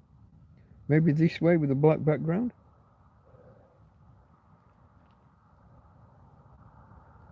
What's the temperature? It's not that. I don't feel cold. Oh, looking for my tablet. No, the back of the tablet's not that cold. So it may be a low dew point. Why is the. Maybe. Stop. 9 degrees. What's the dew point though? That depends on moisture in the air, doesn't it? Humidity, that's what I was looking for. Humidity is at 90%. Dew point is 8 degrees. And it's 9. And that's why I'm seeing my breath. And I bet if I went outside, I bet the tent's wet on the outside. And tomorrow all my chairs and tables will be wet through. And suddenly rain is possible in the next hour. That's not been listed at all day. That's only 23% chance. Weather forecast, folks. Never be in a position where you are reliant on weather forecasts. All these years, I've never. It's never entered my head about what farmers have to put up with. Inaccurate weather forecasts. Or forecasts that update after the event. It rains for an hour and suddenly they say, oh yeah, rain today. Really? No shit, Sherlock. The weather forecast says no rain, no rain, no rain. Then it rains for an hour. Then they update the forecast to say, oh yeah, rain for the next few hours. Really? All day long yesterday. Rain will end in the next hour or two. 2 hours later, it updates. You get another message. Rain to end in the next hour or two. All fucking day long. 22 hours of solid rain. Rain to stop soon.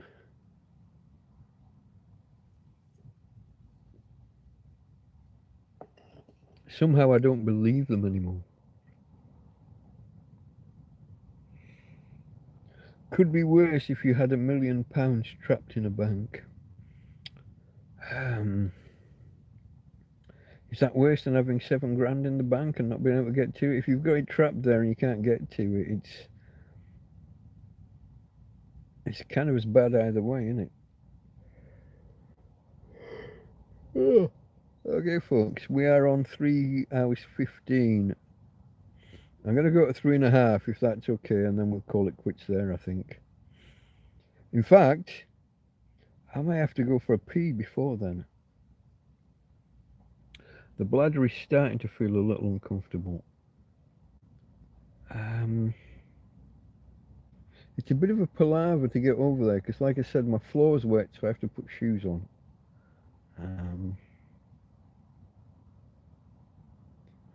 Ventusky, pretty good for Rain Raider. Oh, Windy, I've got Windy.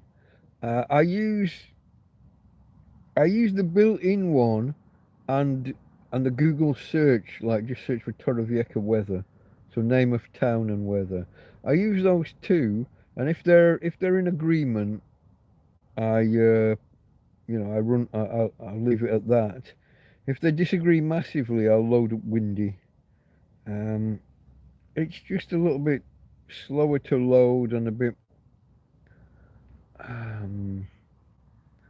I don't. I'm on the free version. It only shows everything in 3-hour blocks. If you want it finer detail, you're gonna pay, and I'm not in a position to be paying either a lump sum or monthly. I don't want to be subscribing to shit, or I'm not in a position really to be paying. I got to be careful with other people's money. I owe a duty of care, I guess, to people. Anyone that donates, they don't want to see it being thrown around on subscriptions. I am going to need to go for that pee, folks. I'm going to try not to fall asleep like I did on. Was that last Friday? I'm going to hit the microphone and silence the microphone. These buttons don't always work, but I got to get over there. I don't want you listening in on me. Back in 2 minutes.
Hello, hello.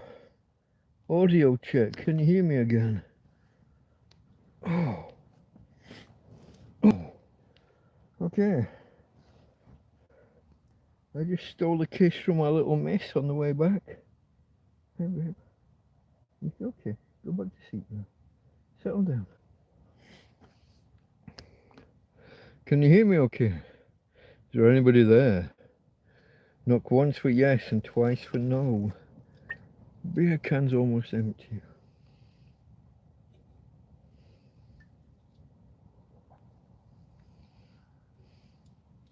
Do you think I should focus more on the brandy? Well, that was a mistake.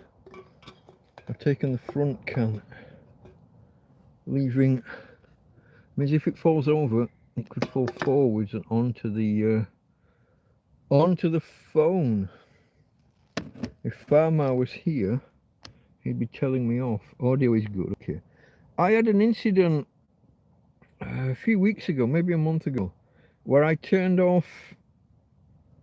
I think I turned off audio and video, and neither actually turned off. Something went wonky with. It was showing a line through the microphone and through the camera, and neither of them were off. It glitched on me, which, when you think about it, could have serious privacy. You know, if I turn the camera off while scratching my balls or something, and it turns out that the camera didn't actually go off, that wouldn't be fun. As it is, I just scratch my balls in front of you and don't turn the camera off. But, you know, sometimes I get garroted by the undies. When you're slouching, you go that way, but your undies don't, and it can get a bit tight down there. More information. I'll give you some more information here. Speaking of too much info, when I just went to the loo there, I only just got there in time. That could easily have got. It's a good job I went when I went, but this is a growing thing that I'm noticing, and I don't think it's age. I think this is a tramp thing. It's kind of well known in certain places that tramps stink of piss, and I think I see the problem. You hold on and hold on, and so I'm in a field, and there are people driving past or walking past all day. So certain bodily functions I need to go into the field for. Some I can do in a bottle here, and but you've got little old ladies like 5 meters away walking their dog. You don't want them hearing, you know, hearing a bladder being emptied into a pop bottle with a top cut off. So you hold on and hold on and hold on, and you go a minimum number of times a day as you can, or you try and wait until night.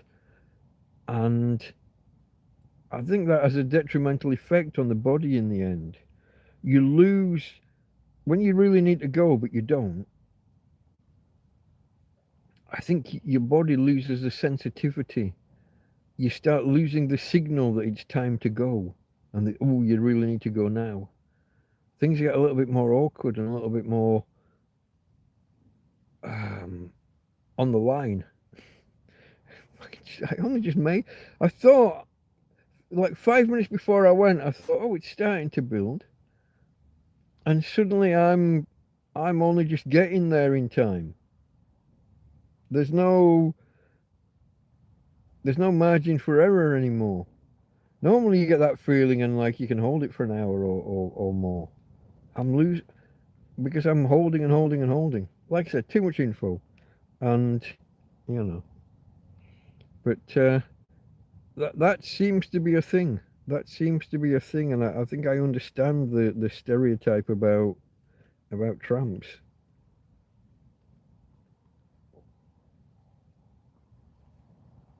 And I know. I don't really consider myself a tramp. I use the word a little bit performatively. It's more striking than just homeless. And shorter. It's less to type. when you're building a title on YouTube for your video, or when you're putting some info on the graphic, Tramp, it's half the length of homeless, almost 5 instead of 8.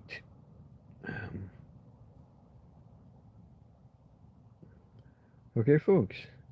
Topics. I'm surprised that there's still this many here.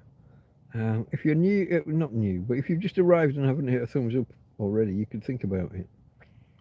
I'm gonna go I'm gonna give it at least another 4 minutes, but I might, if people are interested and if you're chatting with me, if you're here in chat and you are, active, I'll give it another half hour if you want. We can go for 4. We can go for 4 hours if there's interest. If I haven't bored you, and if you actually take part and are active, if I run out and start saying, what am I going to talk about? That doesn't make good viewing for people that follow up on the VOD, video on demand. So yeah, if you're here and you want to say hello, if you want to ask questions, if you've got a topic in mind, we were talking earlier about favourite Christmas films, and another topic was, this one didn't really go anywhere. New Year's resolutions. I think I poo-pooed it by saying I think New Year is the wrong time for New Year's resolutions. Deepest, darkest midwinter is a difficult time to be making life-changing alterations. Spring, so Easter would be a better,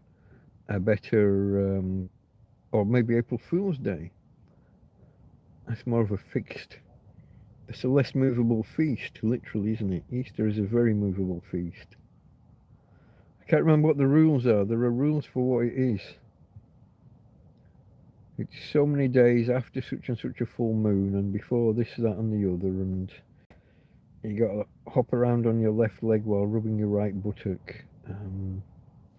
Soul mining, Steve. I think I've got this the right way around. There's 2 of you that confuse the shit out of me with your names. It is. Soul mining is Steve, and I'm going to scroll back for Sign of Nature is the other one that I kind of confuse you with sometimes. Sign of Nature is Keith with an F. K-E-E-F is what he says to go by. And soul mining is Steve. Frank arrives as well. Look at this. A sudden influx. You waited until the 3.5 hour mark to all jump in at the same time. I was just toying with whether to go another half an hour until 4 hours. I guess it looks like we are doing it. Hope you've had a good day. Yeah, today's been a good day. We had the weather with us. My friend Anthony came and brought me a breakfast this morning. Well, about lunchtime, I think. It was a good day. We got the EcoFlow fully charged after struggling yesterday with not a single. We did not pick up a single watt of power, and it rained for 22 hours straight. Almost literally. We had maybe two 15-minute breaks during the whole day. But Christmas Day, it rained from 4 in the morning through until 2 in the morning, Boxing Day. 22 hours, solid rain. Oh, I don't know whether these are burps or hiccups. Kind of a mixture. I'm trying to prop up a bit more upright, folks, but I'm failing. I don't know why I feel so warm. Other nights when it's been 8 or 9 degrees, I've felt freezing cold. Today, I'm not even noticing it until I just felt my ear. My ear's a little bit the wrong side of warm. I guess having the snood on and having it folded under, a bit like a scarf, a bit bulky around the neck, but yeah, no, don't know. Frank has been babysitting the neighbour's cat. Just got back from. Look at that! Right, everybody. What is this? You all wait until 3.5 hours in and all arrive at once. We got Steve soul mining. We got Frank and we got Ryan, Vitruvium, all arriving all at once. All good, mate. Yeah, all good. So yeah, it's not been a bad day. I was supposed, because I couldn't make Christmas dinner yesterday, and my friend Anthony brought me one halfway through the day, so that was lovely. Um, but because I didn't get that yesterday, I was supposed to make my Christmas dinner today, and I just didn't. But it's happening tomorrow. I got my action head on. I'm gonna get up in the morning, walk the doggy, and straight after I bring her back here and tie her up, I'm gonna take the trolley and the gas bottle up to the petrol station, the gas station, if you will, and I'm gonna swap my gas bottle and get a refill so that I've got no fear of it running out while cooking. And then I'm gonna stand there and cook for somewhere between 2 and 3 hours, cooking all the different items that need cooking. Cook them, box them up in Tupperware, and then put them all in a frying pan at once to warm up, to heat up at the end, and then transfer them to a plate. That's my plan. Now, tomorrow the weather is good again. I have to make sure to get the EcoFlow fully topped up because the day after, Sunday is going to be more rain all day, darkness all day, dark clouds. Um, and Monday morning is not going to be great either. So I might have to get through 48 hours without a charge, maybe something approaching it anyway. We just did 36 hours on the EcoFlow. It was down to 17% in the end, and then the sun came up, and all was well with the world. I wasn't particularly panicked either because the tablet and phone were both fully charged at the time. So yeah, that's how I've been. Um, my big solar panel is fine. It's a big proper solar panel. My foldable ones are knackered with the ones, my the small ones that I used to use when I was first homeless. The ones from the before times, the ones I had 5 or so years before I was homeless. Um, those are knackered. My little portable foldable. But this one's fine. The solar panels. It's not really a coating. It's glass and steel and silica. I don't know, whatever they're made out of. It's the kind of stuff. Basically, you could throw it off a building and it'll just bounce. Um, the DMT project. There's a name. You all right, Mike? Yeah. I got a fix for that piss stink. No, I'm not. I don't stink a piss. I can see how it happens for other guys who do this longer. Um, it's that holding on and holding on and holding on, and you desensitize yourself to a full bladder. You stop feeling it until you're right on the cusp of it being too late. So I just went to the loo and only just got there in time. So it's not like I'm pissing myself. Not often, not usual. No more than anybody else having little accidents. Pub just shutting it. Could well be. Glad it's glass. The plastic degrades from the UV and rays. Yeah, my portable. So my portable one, was it 3 or 4 panels inside a fabric case, folds up, and yeah, they were plastic, and it crackled. The surface. In the end, I took toothpaste to it. Toothpaste and a bit of elbow grease.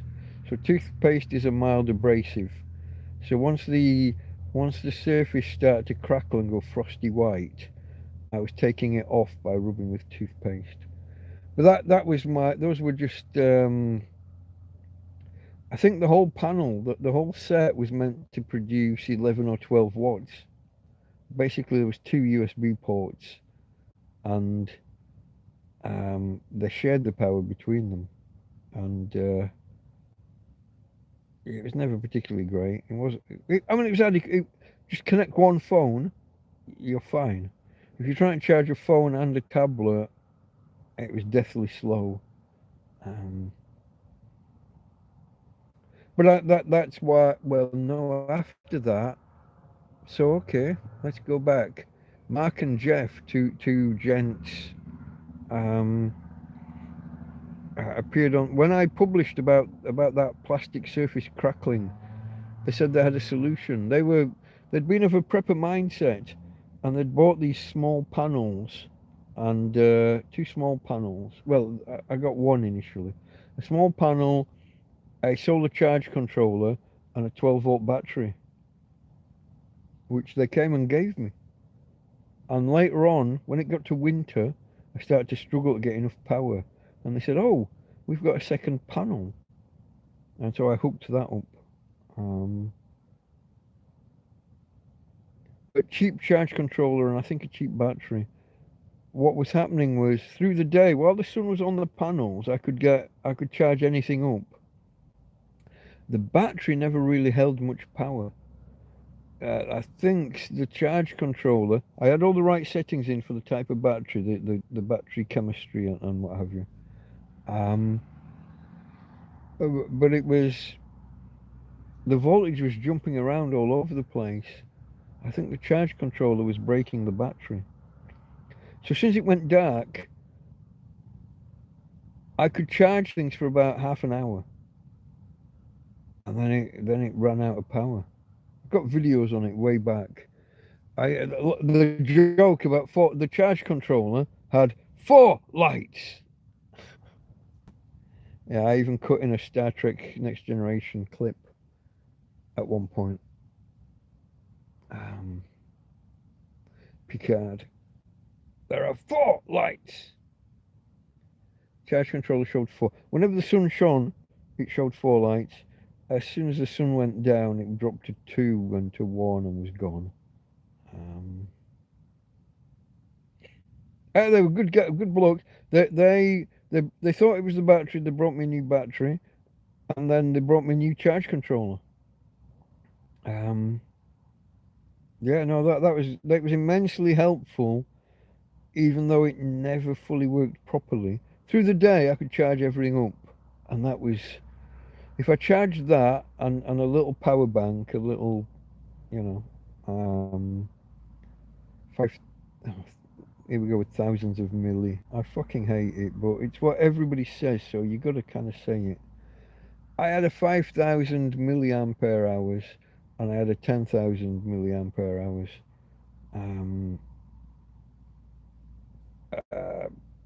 power bank. So if I charged the devices and made sure that as the sun went down, everything was fully charged, phones, power banks, whatever else, I got by. With a little help from my friends. I think I've said this before. They eventually fell out with me. Not fell out, but they. When I was reporting on my police interactions, if you remember, when I was getting visited kind of weekly or fortnightly, I think they're politically active, and that my tone about the police didn't sit well with their politics and their own opinions and those of their friends, I guess. So they didn't want to be seen to be helping a guy that was raving about the bastard police. Now, I think I was fully justified raving about the bastard police at the time. They were coming out here with big truncheons and stuff. They were coming out here and sticking their hands in my tent and videoing around with the inside of the tent. They were coming here and threatening me and trying to find a way to charge me, trying to find a way to move me on. All entirely legally, as it turns out. Private fucking land, like I kept telling them. UK Richie's got to head off. Good night, mate. Good night. I'm going to have a quick scroll back and see if anybody else has jibbed out on us. No, there's not much. Okay, no, there's no. Chat's been quite slow tonight. I don't know. And this 14 people. I think this is peak concurrent views. It's been very quiet, and even the people that have been here haven't been much on the chat. I'm worried that I'm boring people, or it could just be that it's only 48 hours ago I was last here and talking with you. Maybe it's all just too soon. And in under 48 hours, I'll be back here again on Sunday night. Um, yeah, I know I'm a bit good charging weather. Good charge for Tuesday. Wednesday. Yeah, Sunday and Monday are going to be a bit. Sunday's totally bad. Mondays, I think Monday starts rainy and maybe gets clearer later. Last I checked, last I looked. Yeah, but I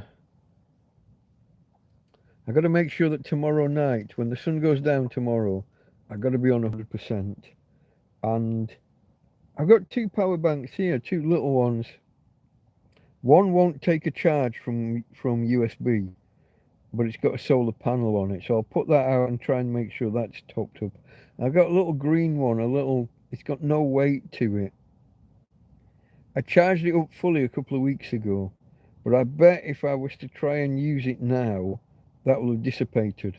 It burns through the power. It doesn't hold much, and what it does hold, it dissipates. It evaporates. So I've got to dig. I don't even know where that is, to be honest. But I've got to dig that out and make sure that they're charged, because the whole Sunday into Monday could get awkward. I was looking at the percentage probability of rain each hour, and some of them start off and they're just 20 or 30% chance of rain, but it quickly jumps to 70, 80% in each hour. And having just come through what we've just come through with Christmas, 22 hours almost solid, I got to be careful. So when the sun goes down tomorrow, I want the phone and the tablet, the two power banks, all fully charged, and the EcoFlow as close to 100% as I can get it. If I can run the freezer for a couple of hours in the afternoon, when the sun is, if we get to 100% and the sun's still shining, I can dump the excess into the fridge freezer. But I've got to be trying to manage all of that at the same time as I'm going to be cooking a Christmas dinner. So yeah.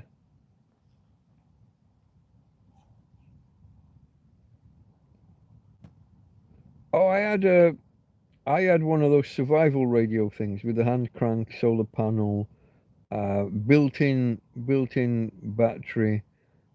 Some of them also have a compartment for putting in external batteries of your own. I had one, and it was working brilliant. I loved it. You didn't even The solar panel on it was so good. Just daylight. It could sit here in the tent and charge. Just in. It's not even full daylight because of the tarps and things on the roof. If I put it outside for an hour, that was enough power to run it for 24 hours constantly. And then one day, I went to turn it on in the morning, and it just nothing. It's gone. Now I'm assuming one little component's blown, a capacitor or a resistor, something and nothing. It'll be one thing inside. Maybe it got two. See, the thing about solar panels and electronics and things, they get less efficient in the heat. You think a solar panel wants to be in the sun, but it doesn't want to be there. It gets less efficient as it gets hot. And if you sit a radio out in Spanish sun for a couple of hours, you could easily be melting solder or cracking solder joints, uh, or maybe just maybe too much sun too much power trying to go into a battery. I don't know, but the thing just there wasn't a pop, there wasn't a bang, there was no magic smoke released. I just turned it on, and you had the normal click as you turn it on, and just deathly silence. Someone who knew their way around a soldering iron and had a soldering iron and a couple of components probably could fix it really easily. I'm just not that guy. Saltaire, there's another option. Yeah. I don't think I really had it that long enough for that to be, I don't know. It probably worked for a month and a half, and then click, and it didn't work. And these things are, well, they're not the cheapest thing on Temu and what have you. What you're looking at, 25 or 30 euros? Euros and dollars are about the same. Don't worry about the difference. But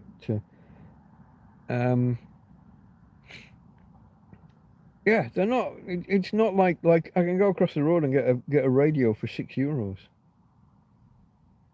It won't be fine controlled. It won't have the best speaker. The antenna will be a bit iffy. But yeah, $30, €30, €30. Yeah.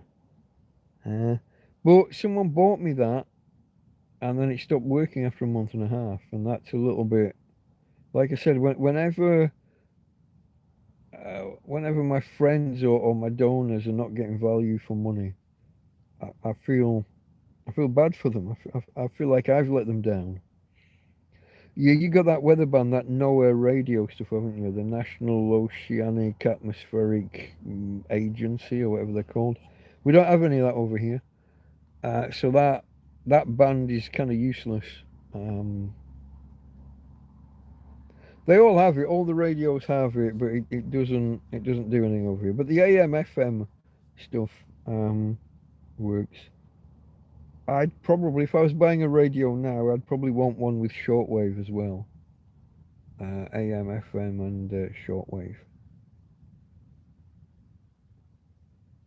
But yeah, I preferred it as well when phones. My last phone would do the radio thing, FM radio. Plug the headphones in. The wires act as the antenna. So with no internet, you could turn off data, all the data and Wi-Fi. You could turn all that off. Just picked up proper radio. Modern ones, the chip doesn't do that. It was a built-in feature for a long time on the Wi-Fi and Bluetooth chip, because they're radio. It was just an extra feature on that one chip. But to save money, those chips don't do that anymore. But I've got, where is it? Back here, yeah, here. I got one of these. This is just it's a Bluetooth speaker, but it also does radio. It does the radio really badly. Again, until if you plug your charging cable in, not connected to anything, not actually charging, just put the cable in. It uses that as the antenna, and the radio gets much better reception. So yeah, that was Anthony that I've been talking about. Anthony that brought me the Christmas dinner yesterday. His son brought me that. Whoa, where are you going? That's a spare can trying to run away. So yeah, that was Anthony's son. Scratching my eye, sorry. Okay, folks. Well, I don't know. Can I get a second wind, or am I going to start yawning? Yeah, I loved that when the phones, they should bring that back. They should bring that back. Come the power cut and everything, you know. When the phone masts go off nowadays during a power cut after an hour or so, being able to just do radio, proper real radio, as long as you've got power in your phone, being able to do radio would be a godsend. Find out what's happening, why the power's gone. That's a second yawn in about 30 seconds. That might be a sign, folks. Maybe we will end it on the 4-hour mark. I'd like to carry on if there's topics to be talked about, but Yeah. Chat has been a bit slow today, though. Even when the right number of people are here. I don't know if it's people dropping in that aren't aware, that are just lurking because they've just seen the posting on Twitter or on listings on YouTube. I don't know. If you're new here, folks, just come and say hello. We're friendly, honest. We don't bite. Not unless you ask us really nicely. Problem with the local radio here, it's all pre-recorded. Okay. No, we still have real radio in Europe. Um,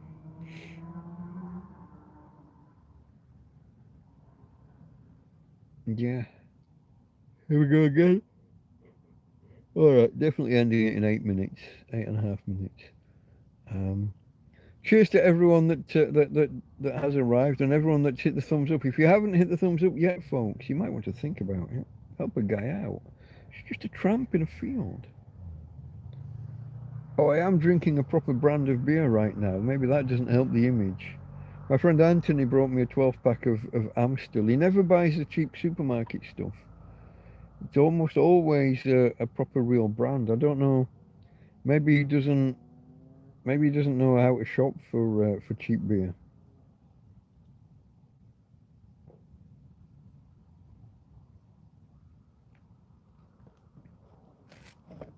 Yeah, I remember reading about how all the American local radio stations got bought out by just one or two big kind of networks, or I don't know what the term is. Networks, chains. I don't know. I think it was basically advertising companies bought all the radio stations. Um, Now over here, a lot of the radio stations. So we've got English-speaking stations in Spain, but they're quite tacky with the advertisements. Um, it's advertisements for bars and taxi companies and dentists. It seems to be a big thing that they're pushing. All this, not normal. It's all about your smile. Get your teeth bleached, basically. Get your smile corrected. It's a very American kind of phenomena, that whole bothering with teeth things. I don't bother with them. I haven't got any.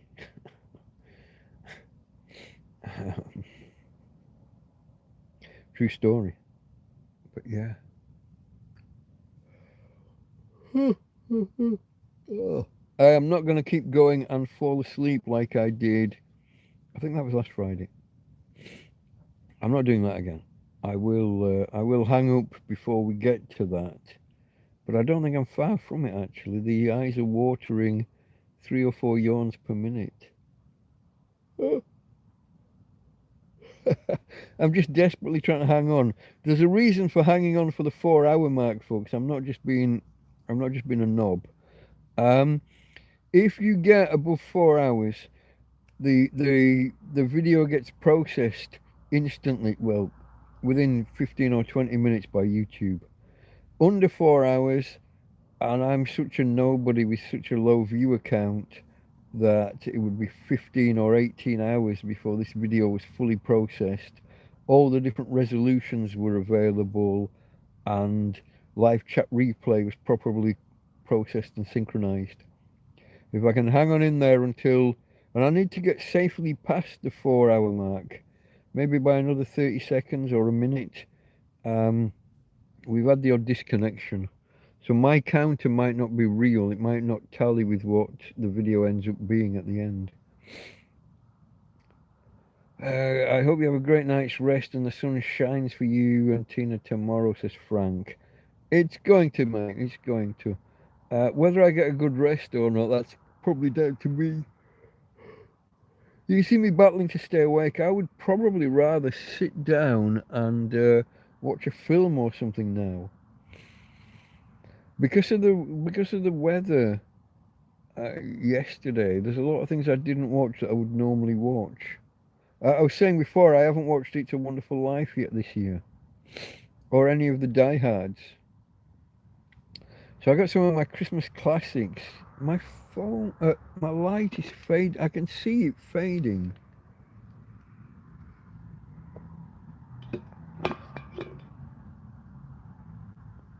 That's a bit better.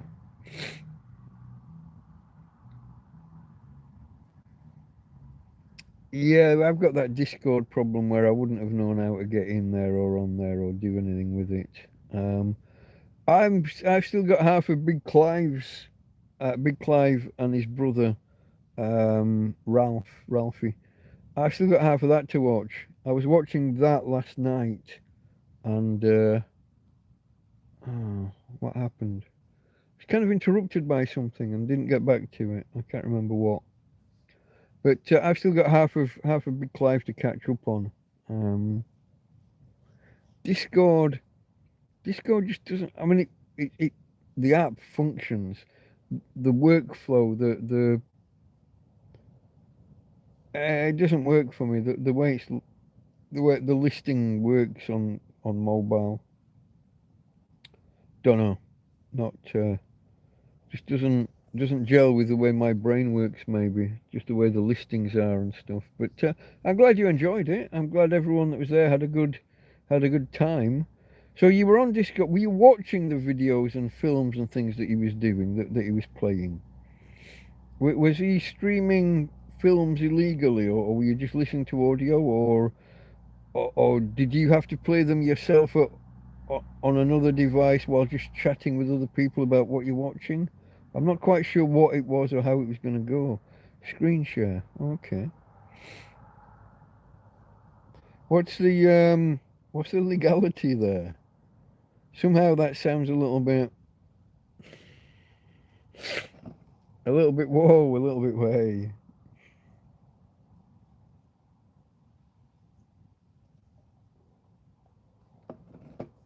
Don't answer. We're in public. I shouldn't have asked. I don't want to get anyone in trouble. A couple of quick swigs of lager and then switch back to the brandy.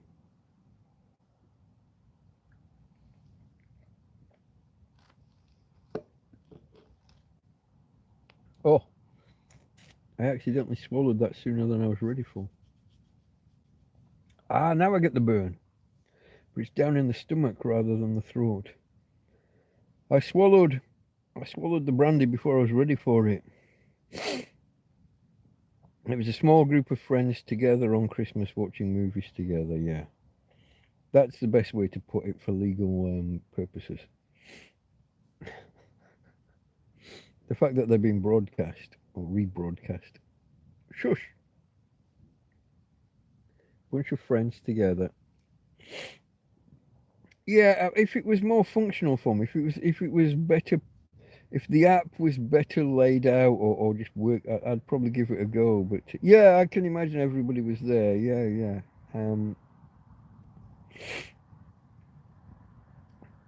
It, maybe it's just me, but the app just doesn't flow for me. It doesn't. I don't see how to get into half of these things. When I get a pop up telling me, "Oh, you've missed a message from such and such," and I go in, I'm not looking at the message from such and such. I'm just looking at a list of stuff, and I don't know what I'm looking at or why I'm looking at it. If I've clicked on a if I've clicked on a notification saying, "Hey, Fred's talking to you," I expect to click that and be looking at the message from Fred or whoever, you know. That's not how it is. You go in there and there's just a pile of detritus, and they're not all one conversation even. That they're just. It doesn't work for me. Bring back bulletin boards where I can follow proper threads that are organized properly. Someone else on mobile having issues between text chat and voice chat while in a group voice. Yeah. I don't think it's the best app in the world. Or maybe it's just an Android app thing. Maybe it's best on desktop like we were discussing the other day. Okay, folks, we are on the 4-hour mark. My girl did just... Oh, she's awake and looking up at me. Maybe we can end in the manner to which you've become accustomed. I am going to draw a line under it there. I'm going to try and stay awake a little bit after. I'd like to just watch a film or something. or at least get halfway through one, so when I wake up I can pick up and watch the second half of it. Let's do this. Switch camera. I need to put the light on, and then twist around because my girl. Hey babe. Hello. Here we go. So Boxing Day has now ended, and we're into Happy Un-Christmas. We're now into the third day of Christmas. What's my true love going to bring me? Hey Tina, what are you bringing, Daddy? There's got to be at least one partridge in a pear tree. Okay, folks. From my little lady, from Tina. And from me, Delta Mike. Out. Later.